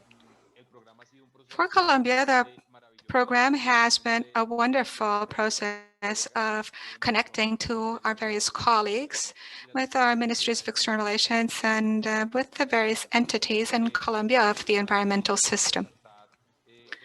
It's very important to note that this coordination that has been taking place in relation to this very important biome is extremely important. It's important to note that we have been able to incorporate other processes as well, such as the issues of the post-2020 agenda and other things that we have achieved throughout this last week through specific meetings in order to be able to share the progress made in other programs, such as the GEF project that has concluded its first and second steps, something we share with other countries that are present here today. We achieved an agreement with the other Amazon countries, and this shows that the efforts to improve biological diversity and traditional knowledge, protection of indigenous peoples and local communities, and tribal communities of the Amazon region through collaboration activities and cooperation to achieve these objectives are management instruments that have been very effective. And this includes also the objectives of the Sustainable Development Agenda. I need to point out that the Regional Biodiversity Program is something that is bringing us together and helping us to increase all the resources, budget resources, and other resources available to invest in these issues. But we also need other international cooperation agencies and private entities and everyone else to cooperate with us in order to advance the protection of biodiversity and of traditional knowledge in order to face the various crises that we are facing due to the severe loss of biodiversity and ecological problems that science has evidenced to us. For us, it is fundamental for this program to work initially with biodiversity in the Amazon by, first of all, conducting a rapid assessment of biological assessment through IPES. This analysis will provide a report on the state of the environment and on threats and opportunities for biodiversity and ecosystem services, as well as recommendations for decision makers capable of guiding national policies and regional policies and strengthening biodiversity of our region. It's important to recall that the biological that the Convention on Biological Diversity has not been able to halt the loss of biodiversity in the world, and that the deadline to implement its strategic plan and to achieve this target, the Aichi targets, ends in 2020. And only a minimum of those targets was achieved in the scenario in which the loss of biodiversity in the world is critical and growing. As a result, in the 14th meeting of the parties in 2018, we started a discussion of the new framework. This new framework would have been adopted in 2015 in China. Because of the pandemic, we are still waiting for the final decisions of the Bureau.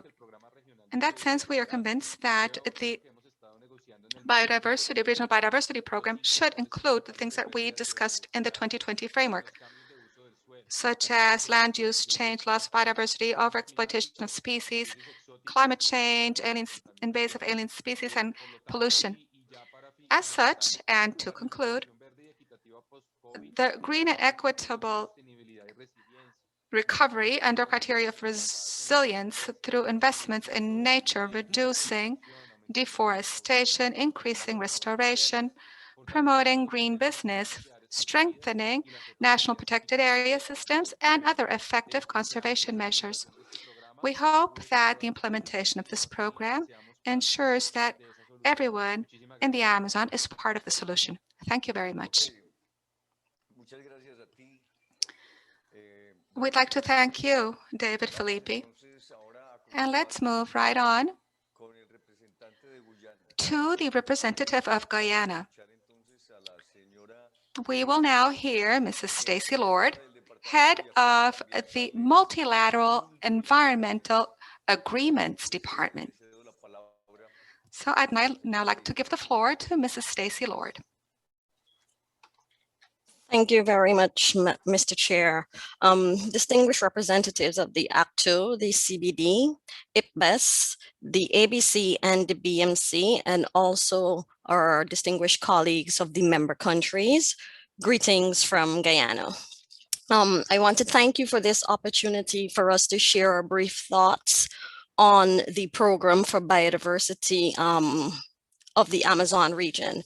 My participation in the development of this program came in the latter stages of the process. But from that time until when the final document was produced, having not been involved in such an ACTO process prior to now, it was good to be part of such a robust, extensive, and meticulous discussion that gave rise to this comprehensive and well-articulated program. I want to take this opportunity to thank the ACTO Secretariat and colleagues of the other member countries for the work that they did, for their contributions and the many long hours that they would have devoted towards the development of this program for biodiversity. We all recognize that given the characteristics of the Amazon region, the economic services it provides, and its contributions to development, sustainable livelihoods, and the well-being of the millions of people, including indigenous and local communities, it is pertinent that there are systems in place to allow for harmonized, collective, and sustained management of our biological resources. We welcome the rapid assessment of biodiversity and ecoservices that is currently being undertaken, since this will provide strong baseline information and the status and trends upon which we can design and build the necessary mechanisms to allow for biodiversity management, where restoration, conservation, and sustainable use of resources are key components. While the CBD is still negotiating the post-2020 global biodiversity framework, it is good that the program for biodiversity developed by the region is designed in such a way that it allows for it to synergize with the global framework and also the sustainable development goals. Guyana also appreciates the opportunity that will be afforded by the program to strengthen national capacities and to build on already existing national and regional initiatives, and to share experiences and best practices. We recognize the importance of knowledge management, especially in a situation where there is such diversity, and we recognize that this is key to decision making. Additionally, the expansion of the ACTO work into new area will also allow for a more holistic approach towards biodiversity management. In implementing this program, we expect that we are able to work collectively as a region and provide support to each other and the Secretariat so that we are able to maximize our resources and achieve our objectives. If there is anything that the pandemic has shown us, it is how connected we are to nature and how much we depend on it. And so, as we move forward in a post-pandemic future, we need urgent and immediate action, not only on a regional scale, but on a global one, to reverse the growing rate of biodiversity loss, to build a more resilient society, to protect human health, because we know that biodiversity is the key to our future and we are part of the solution. Thank you.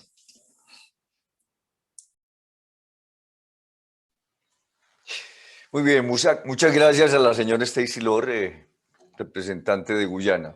Thank you very much to Mrs.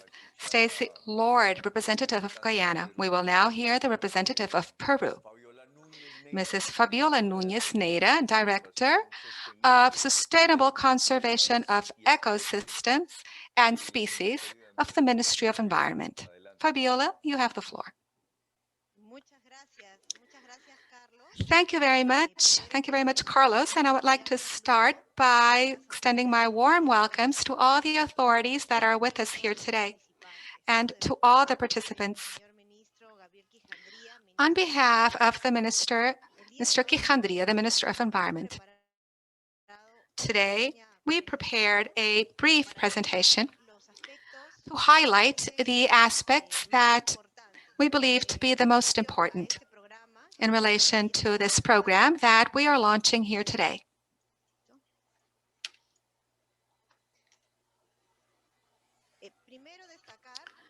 I would like to start by emphasizing this year's motto in the Convention of Biological Diversity.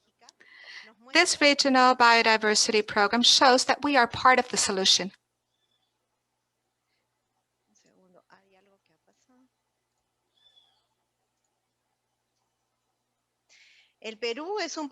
Peru is a mega diverse country. The tropical forests have 60% of the global biodiversity. Peru has been recognized as one of the 17 countries known as biodiverse. We have a great diversity of biosystem, plant and animal species, genetic diversity, and also a great cultural diversity that has contributed extensively to the development and sustainability of the world. We also recognize that biodiversity is key to reducing vulnerability in face of climate change and also to develop new products. Biological diversity is to us a great potential for development.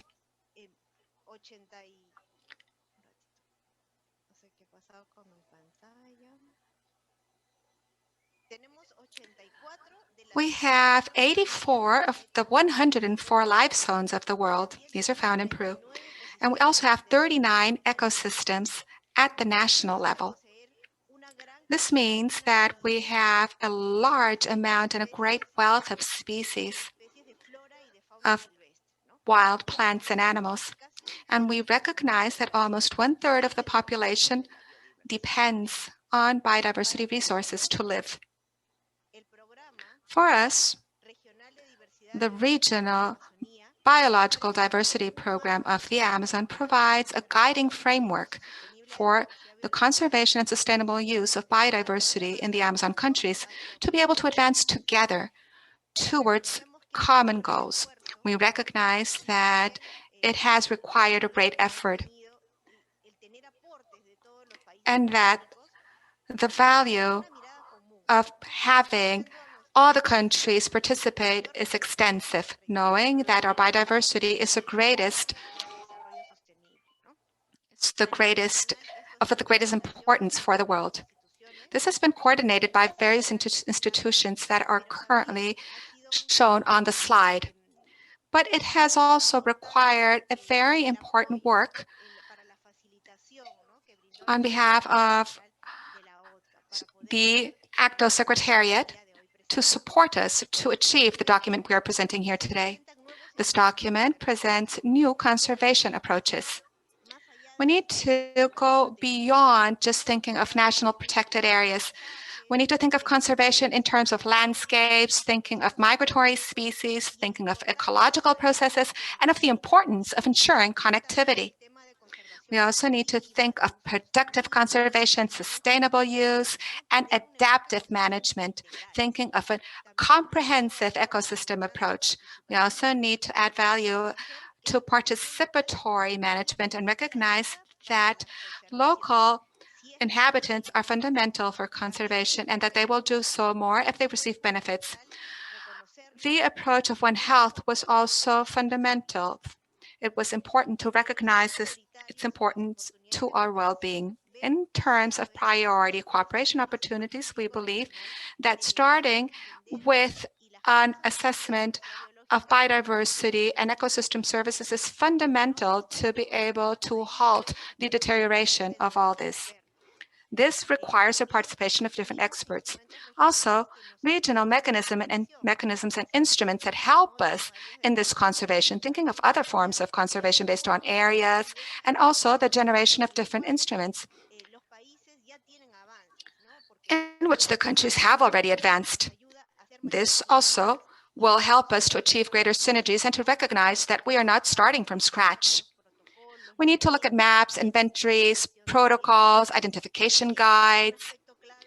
Another key aspect is how to strengthen capacities for biological diversity management, thinking of synergies and discussion space and spaces to exchange experiences. We need to recognize biobusiness and business change based on Amazon resources with standing forests and croplands that use ancestral practices and methods that are captured in a sustainable manner. Another important aspect has to do with ensuring traceability and other mechanisms that make it possible to ensure the sustainability of agricultural products, forest products, and hydrobiological products without deforestation, ensuring environmental standards, a circular economy, and fair trade. We believe and hope that this program, this regional program of biological diversity for the Amazon, helps us to continue in the road that we all hope to move forth in, according to the Sustainable Development Goals and according to the conventions that all our countries are a part of. The Biological Diversity Convention, the CITES Convention, the Climate Change Convention, the Ramsar Convention, and also the CMS, which join us in this common agenda. We need to highlight the importance of living in harmony with nature and the concept of One Health, working together for sustainable development of the Amazon population. Thank you very much. Thank you for the opportunity. Thank you very much, Fabiola Nunes Meireles, from the Ministry of the Environment of Peru. Now we'll have the words of Mr. Hernandez from Suriname, who is the Vice Director of the Ministry of Land Use Planning and the Environment. So I don't know if we can. Okay, you have the floor. Welcome. You have to turn on your microphone, please. Distinguished guests, ladies and gentlemen, Mrs. General Secretary, I thank you for organizing this important meeting for the launch of the Amazon Region Biodiversity Program. As the text of the treaty states, the member states are inspired by a common aim to pool efforts, both within our respective territories as well among ourselves, to promote the harmonious development of the Amazon region. The development of this regional biodiversity program is a clear indication that our Amazon region is putting all its effort forward to keep true to our words. As many of our member states are also part of the Convention of Biological Diversity and its protocol, we have demonstrated our intentions to further the 2050 vision for biodiversity and the 2030 agenda for sustainable development, where the aim of the conservation of biological diversity and the sustainable use of components of biological diversity and the fair and equitable sharing of the benefits arising out of the utilization of genetic resources.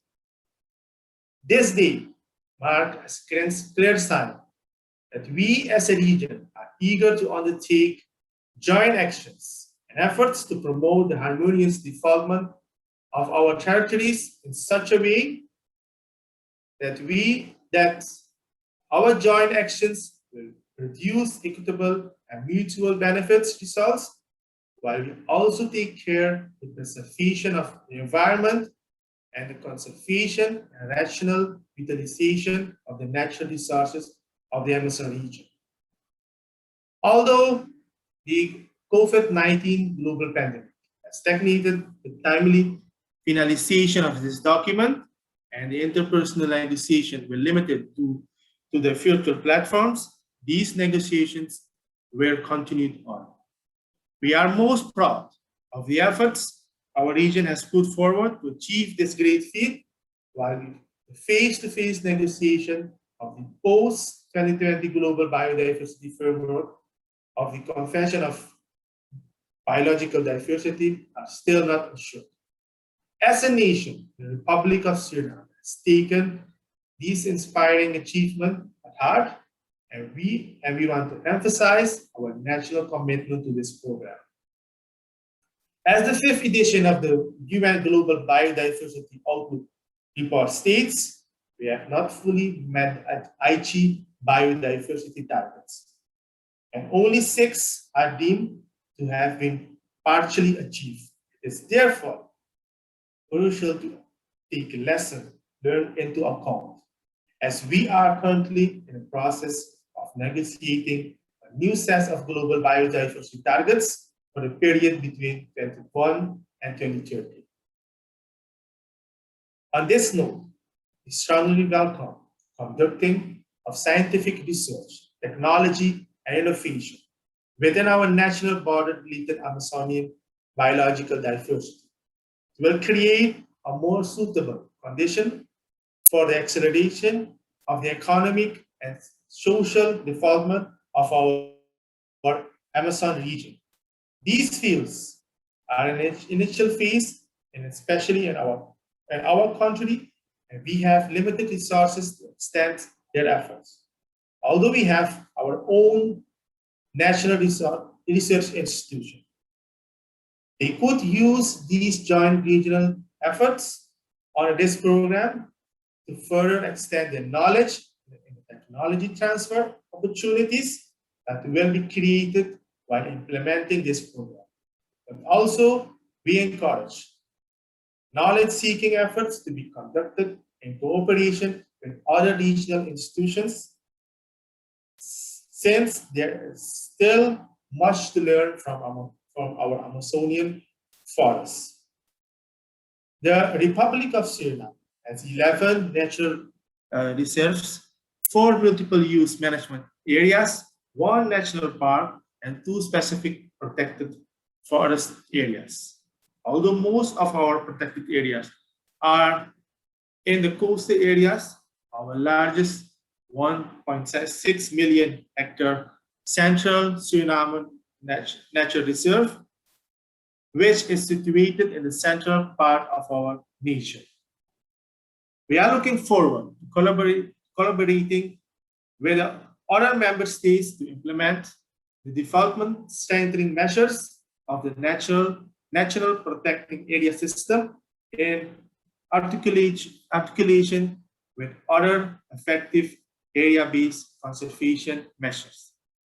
Our national system for management, monitoring, and control of wildlife species threatened by trade is due for improvement, and we express the hope that through regional collaboration, our national institutes will get the necessary boost to increase their efforts to perform their role, and this will contribute to the regional targets in this regard. We are also looking forward to seeing how the efforts of strengthening the role of multiple stakeholders in alliance to tackle biological diversity issues will increase our national and through this our regional cooperation within the criteria of sustainability and fair and equitable distribution of benefits. Although we have briefly mentioned some of our mutual benefits that we can derive from this program with other member states in the coming period, I express the belief that we will do our utmost best to make a good contribution in all the other areas as well. Know that we have established this Amazon Regional Biodiversity Program. I encourage the ACTO Secretary to further the efforts in updating the Amazonian Strategic Program agenda, so these efforts can reinforce each other. Also, we know that the preparations to conduct the rapid assessment of the biological diversity and ecosystem services in the Amazon region are well on its way, and we as a nation will make the necessary efforts in this regard to make it a success story. As the smallest country in size in this regional agreement, and also contributing the relative smallest portion to the Amazon region, the Republic of Suriname is still 93% forested and the highest forested country among the HFLD nations in the world. With this contribution, with this collaboration, we are equal among the other member states and hereby encourage our Amazonian regional collaboration to continue to make efforts to strengthen each other. Rest assured of the commitment of the Republic of Suriname to play its part in the Amazon Region Biodiversity Program that lies before us. And thank you very much.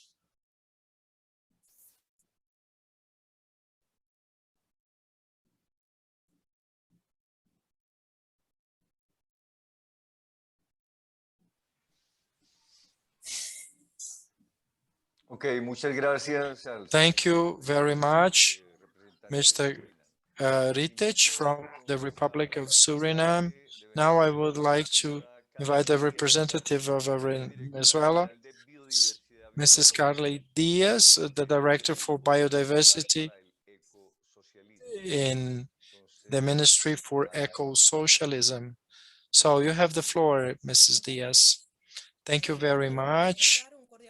So we would like to greet all authorities here on behalf of my minister in the Republic of Venezuela,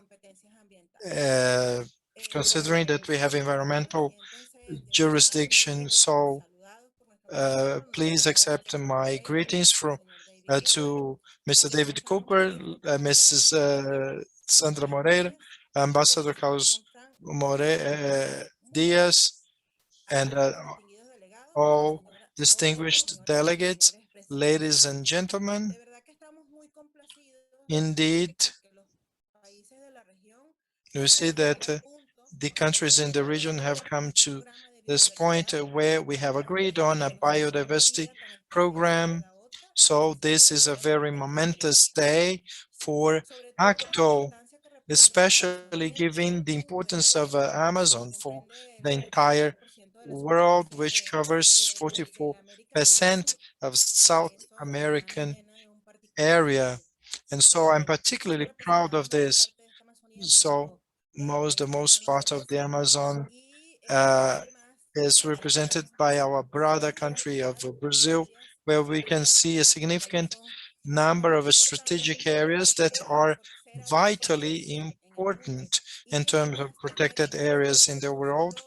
And so the idea is to have not simply a protection regime, but it also relies on significant elements, because we usually extract it from biodiversity, which is what makes up this cultural diversity and which gives us a significant support in terms of biodiversity. On the other hand, so we have a major support because you have a number of species of various genders. So it's important to uphold this biodiversity at the global level.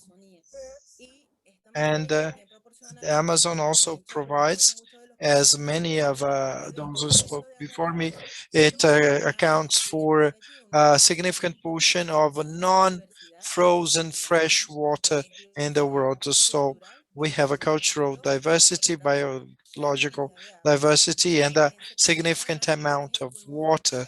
So it is also considered to be the lungs of the earth. So from our countries, we have perceived the Amazon as a biodiversity sanctuary. So we really want to see this program to generate benefits.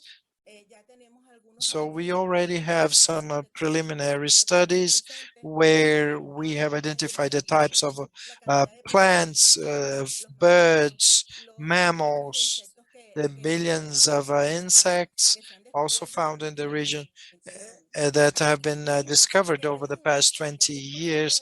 And so as a result, 10% of the non-biodiversity is found in that area. So in addition, it covers 56 regions of international importance topic and 6 natural World Heritage sites in endemic areas. So this region is considered to be the last global sanctuary of endangered species. So we have to protect it. In addition to that, in that area, we have a large number of indigenous tribes that are responsible for the languages and dialects that we have, and they are also part of this diversity, because in order to use biodiversity, we need to our indigenous brothers to have access, including to genetic resources. In the case of Venezuela, so the Amazon has evolved in a number of ways. One based on managerial criteria, other on based on biodiversity criteria, and a combination of these, but the most comprehensive division upholds, maximizes biodiversity and cultural elements. And however, for the treaty itself, what we have been using is a biological criteria, and so we use the Orinoco area for this treaty. So the program, we perceive the program as an opportunity, and it's vitally important because it promotes a synergy of the 3 pillars of this structure. One which is vitally important, which is the Biological Diversity Convention, and also the illegal traffic of endangered species like CITES, and one which is includes research on the topic of research, which is, so what we have ahead a number of challenges where we need to try to harmonize this in order to achieve economic and financial harmonization and the program itself, but we need to have the commitment of our countries because we need this support. This program has 4 components, which is the first regional evaluation developed at the national level. We have the Amazon Observatory in the various countries, and also the strengthening of capacities in component 4, which is a strategic planning and capacity, institutional capacity building. So the most important of all of this, in our opinion, is that there are some initiatives underway. So we have a basis. So which we have another program that we have seen during this pandemic. So the synergies across the institutions to improve the monitoring of wildlife and for the regional development of knowledge on. Furthermore, in the regional Amazon Observatory will also be used for regional monitoring of endangered fauna and flora species.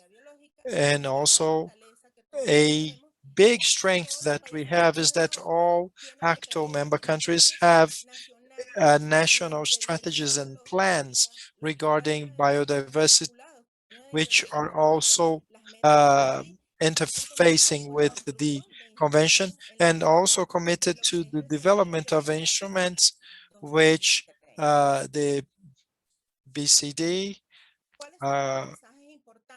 So what are important or key messages to our country? We have realized that the Amazon has started coordinating with the regional and national economic arrangements, which, and also during the pandemic, because this has allowed us to look in hindsight to see that our actions are affecting, it's not a matter of the biodiversity. It is ourselves. We are the ones affecting this. So we need to work towards improving biodiversity. So along these lines, the stakeholders in terms of biodiversity have shown significant actions for joint work. So finally, the idea is that public policies along these lines, the best use of resources, market functioning, application of science, technology, and innovation, development of a shared view within the environmental outlooks for the Amazon. So in addition to what I am saying, so from a religious point of view needs to be taken into account as well. So there are 4 major dreams that the Amazon inspire. For example, Pope Francis mentions this. So the other objective is to preserve its cultural heritage. And finally, the traditional peoples should be fully empowered. And really, in the very last position, in the Amazon, we have to implement a principle of non-overexploitation, non-destruction. So if this is the case, we need to take care of this carefully. So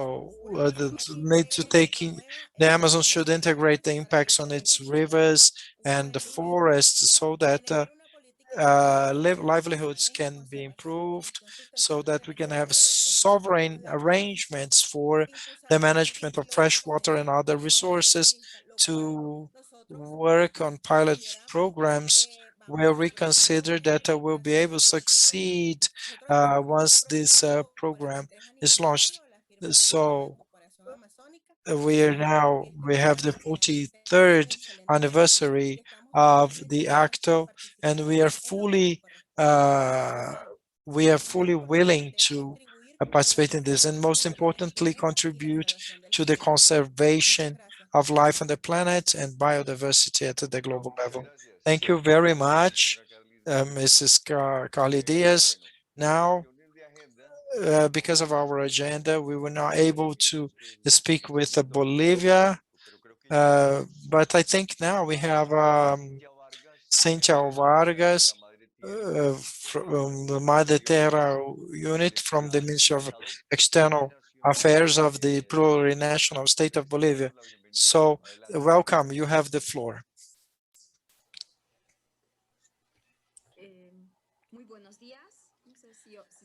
Good morning. I don't know whether you hear me. Yes, we hear you very well.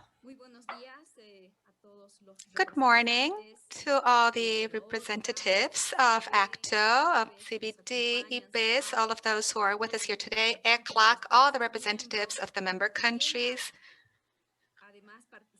and other participants who have joined us in this very important activity that is being developed today for the Amazon countries.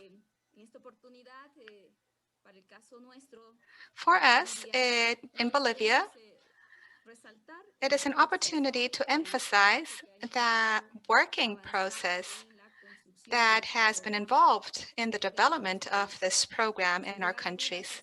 There is no doubt that it has been an arduous, meticulous task that has involved a lot of discussion, because the countries that form ACTO, although we are joined by the Amazon, which is our concern, which is our big home,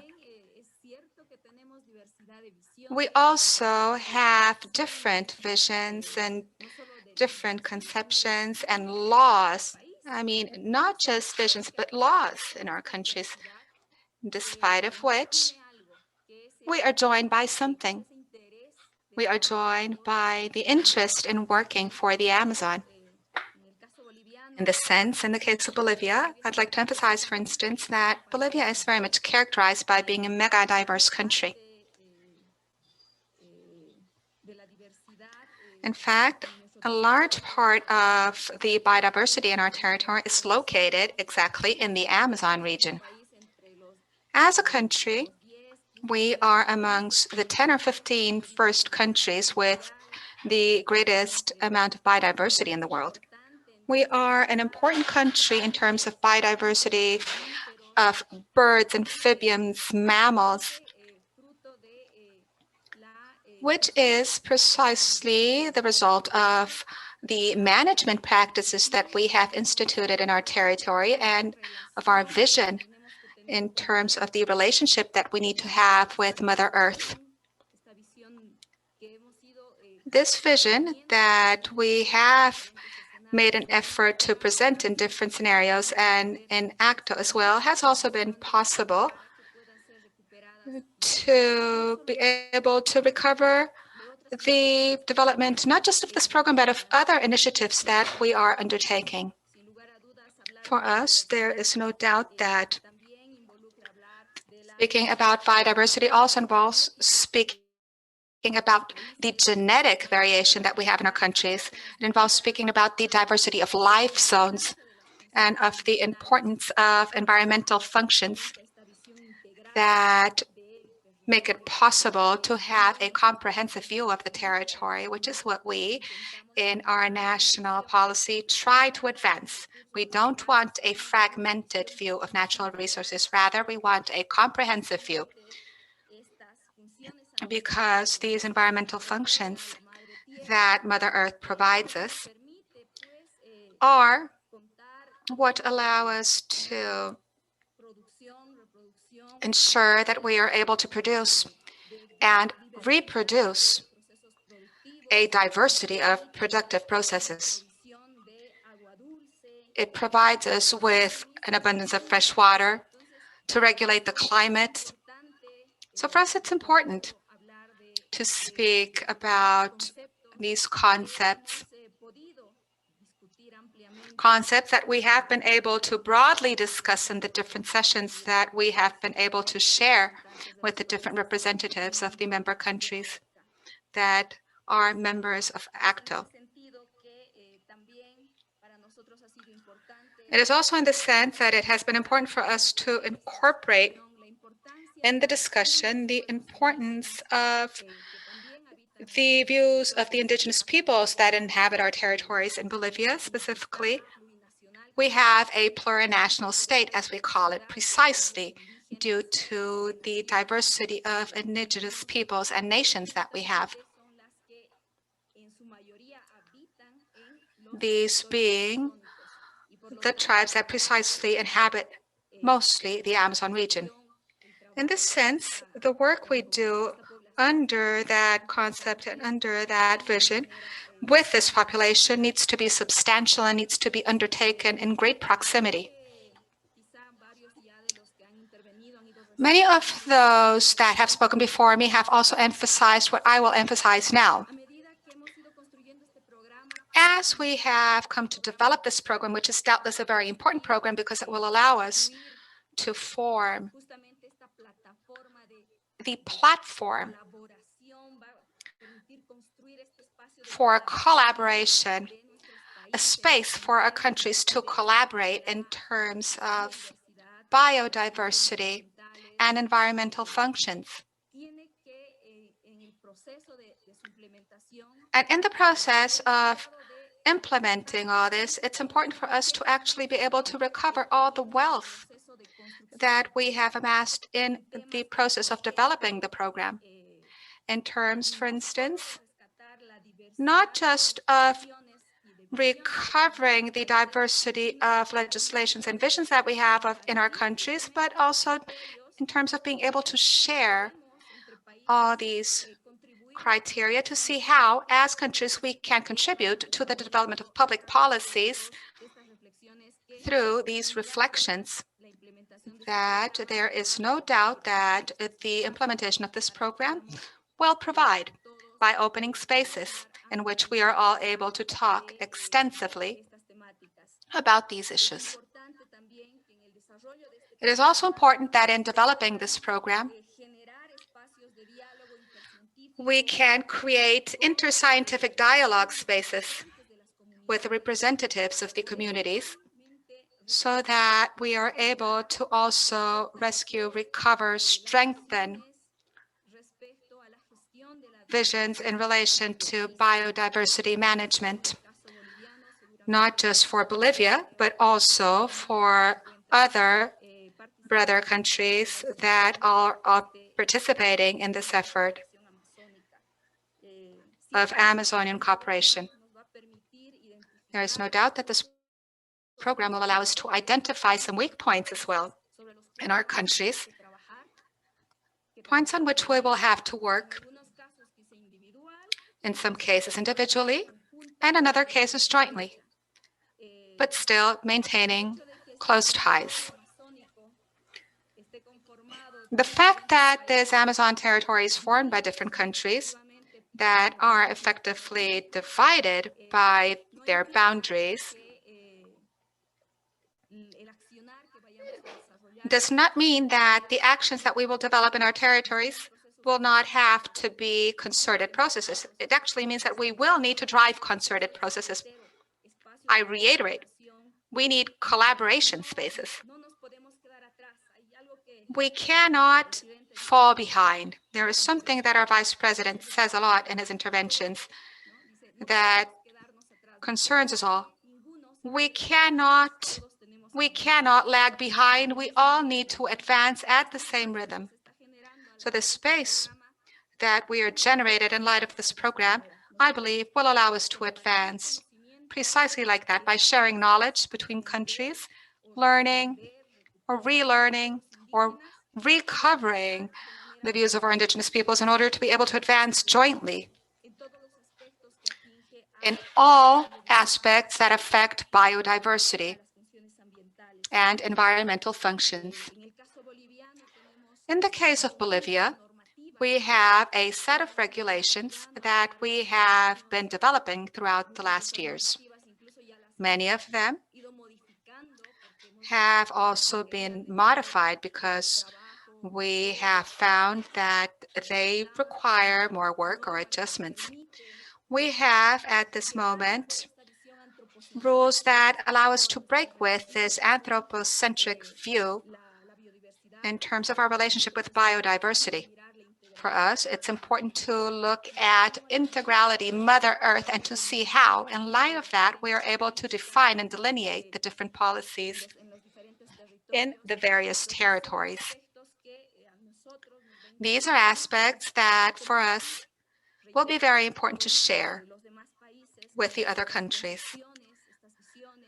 These concepts and these visions that we have been advancing in our countries, and we are certain that we will also hear the experiences of our brother countries that will also help us to strengthen further our territorial processes, allowing us to develop in harmony with Mother Earth and with nature. Because otherwise, the path that we are currently on, if we continue deepening this anthropocentric and utilitarian view of nature, will possibly lead us to the destruction of the Amazon, the destruction of our territories, and to life itself.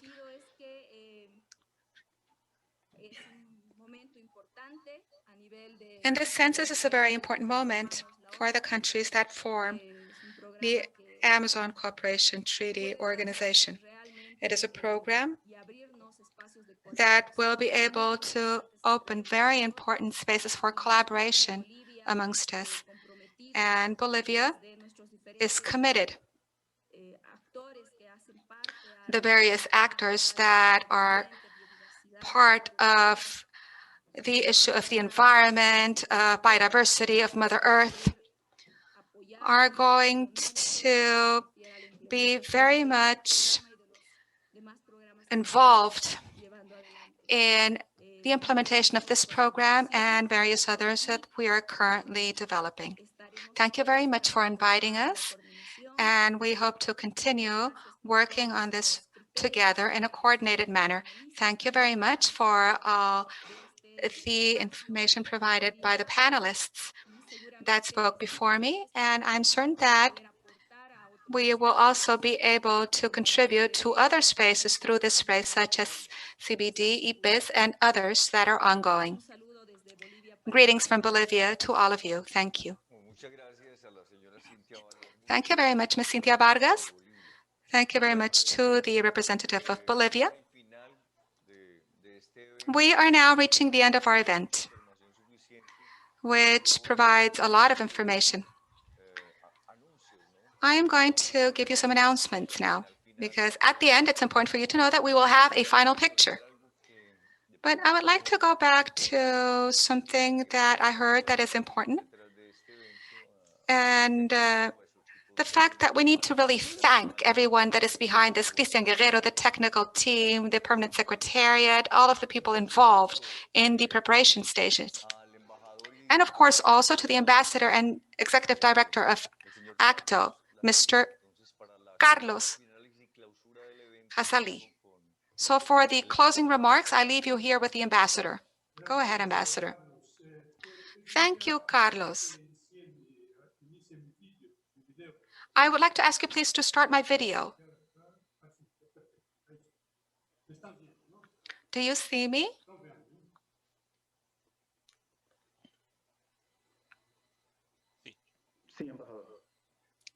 Yes, Mr. Ambassador.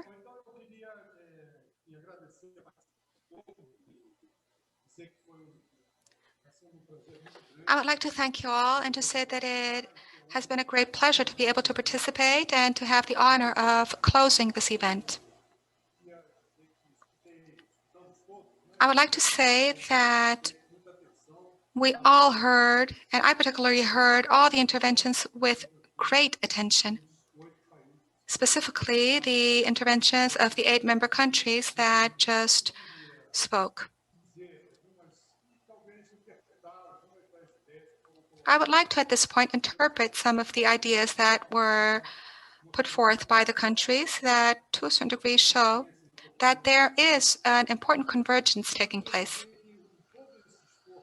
I would like to say that all the effort that we are doing is a result of the decisions made previously by the maximum political sphere that is behind all this, the ministers of foreign affairs, the Commission of Ministers of Foreign Affairs, that are involved in the governance of the treaty. At each step of the process of building and developing documents and initiatives such as the Regional Biodiversity Program that we are here to launch today, these principles and premises of the treaty are still very much in force and continue to be reiterated at each step of the process. And upon celebrating the 43 years of the treaty, and at the same time, 23 years of creation of the Amazon Cooperation Treaty Organization, I would like to tell you all, and maybe interpreting what was said here, that ACTO is still committed to its mission that was established at the beginning, and that is referenced in the recent developments of the Sustainable Development Agenda, such as the program. We in ACTO and in the Secretariat together have been striving to comply with all the pillars that we received to advance water resources, health, biological diversity, including assigning value to economic production in a sustainable manner, common research, science and technology, infrastructure, tourism.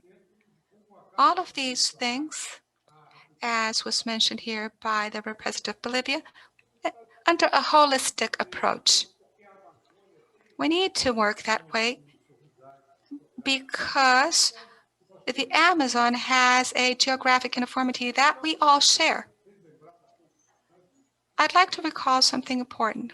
All the effort that we are doing here are a great step to strengthen the organization. And by strengthening the organization, we also strengthen public policies. The regional agenda is complementary to the national agendas for the Amazon.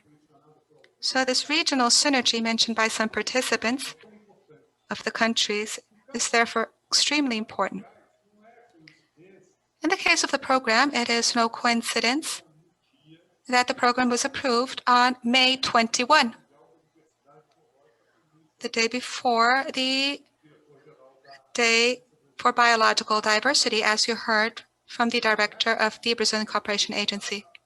I'd like to reiterate once again the importance of the support given by ABC and international cooperation provided by GIZ for the success of this program, a great victory that we are launching here today. I would also like to recall the words of the Durban cooperation representative that made a call to other cooperating entities, which shows the effort that remains for others to join us in this effort to implement the strategic cooperation agenda and our entire work agenda. The Biological Diversity Program, together with the Forests Program that has also just been approved, together with the Memorandum of Understanding for Fire Management, All of these things represent an opportunity for international cooperation agencies to join us in our efforts, the efforts made by the Amazon countries in the area of cooperation. The idea now is to continue. It is clear how we are going to advance. The countries made it clear, particularly the representative of Venezuela made this clear. We will continue immediately with the implementation of the program. The work plan, as our Secretary General said, is our homework. It is something that we need to do together, always under a very pragmatic approach, thinking of the vision, of the results, and working upon joint objectives, prioritizing the Amazon and the joint vision of the countries for the Amazon. Thinking of the event developed today, we really need to celebrate this program, and we need to thank the more than 225 participants that joined us in this launch. The number was actually much greater at some point, which shows the success and the visibility and the repercussions of the work that we are doing together.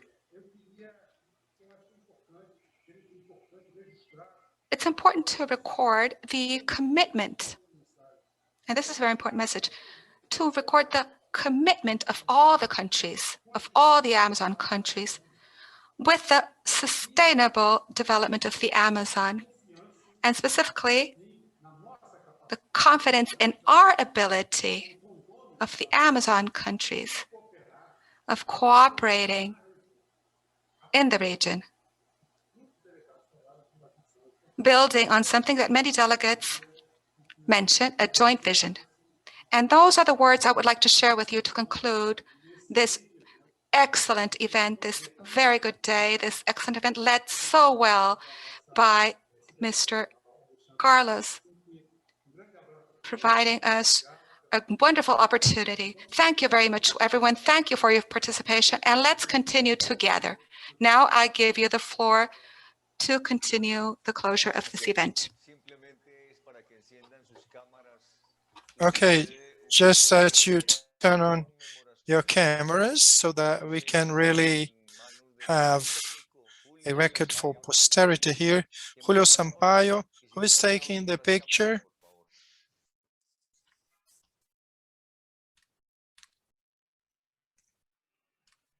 Okay. Entonces le pregunto a Julio si empezamos a despedirnos o cómo hacemos, o nos quedamos un ratico aquí. Julio Sampaio, ¿no? Discúlpame la confianza, Julio, que... É preciso permitir a todos ativem as suas câmeras, né? Sí, hay que abrir las cámaras para que nos tomen la foto, ¿no? A parte técnica tem que autorizar que todos encenamos as câmeras. Ok. Augusto. Julio, adelante, Julio. Sí, Augusto, me confirme por favor si todos pueden encender sus cámaras. Sí, sí. Vamos a prepararnos para la foto. Ok. En este momento. Y nos dan un conteo para no estar ahí. ¿Cómo no? En 3, 2, 1, primera foto. Chao. Y una más, por favor. Ok, muy bien. 3, 2, 1 también. Muchas gracias. Okay. Gracias, chao. Muchas gracias a todos. A todas, a todos. Muchísimas gracias. Thank you, everyone. Thank you so much. Okay, congratulations. Great interpreters, very good. Thank you so much. Thank you. Bueno, chicos, chao. Thank you. Muchas gracias a todos. Gracias. Okay, chao, chao. Okay.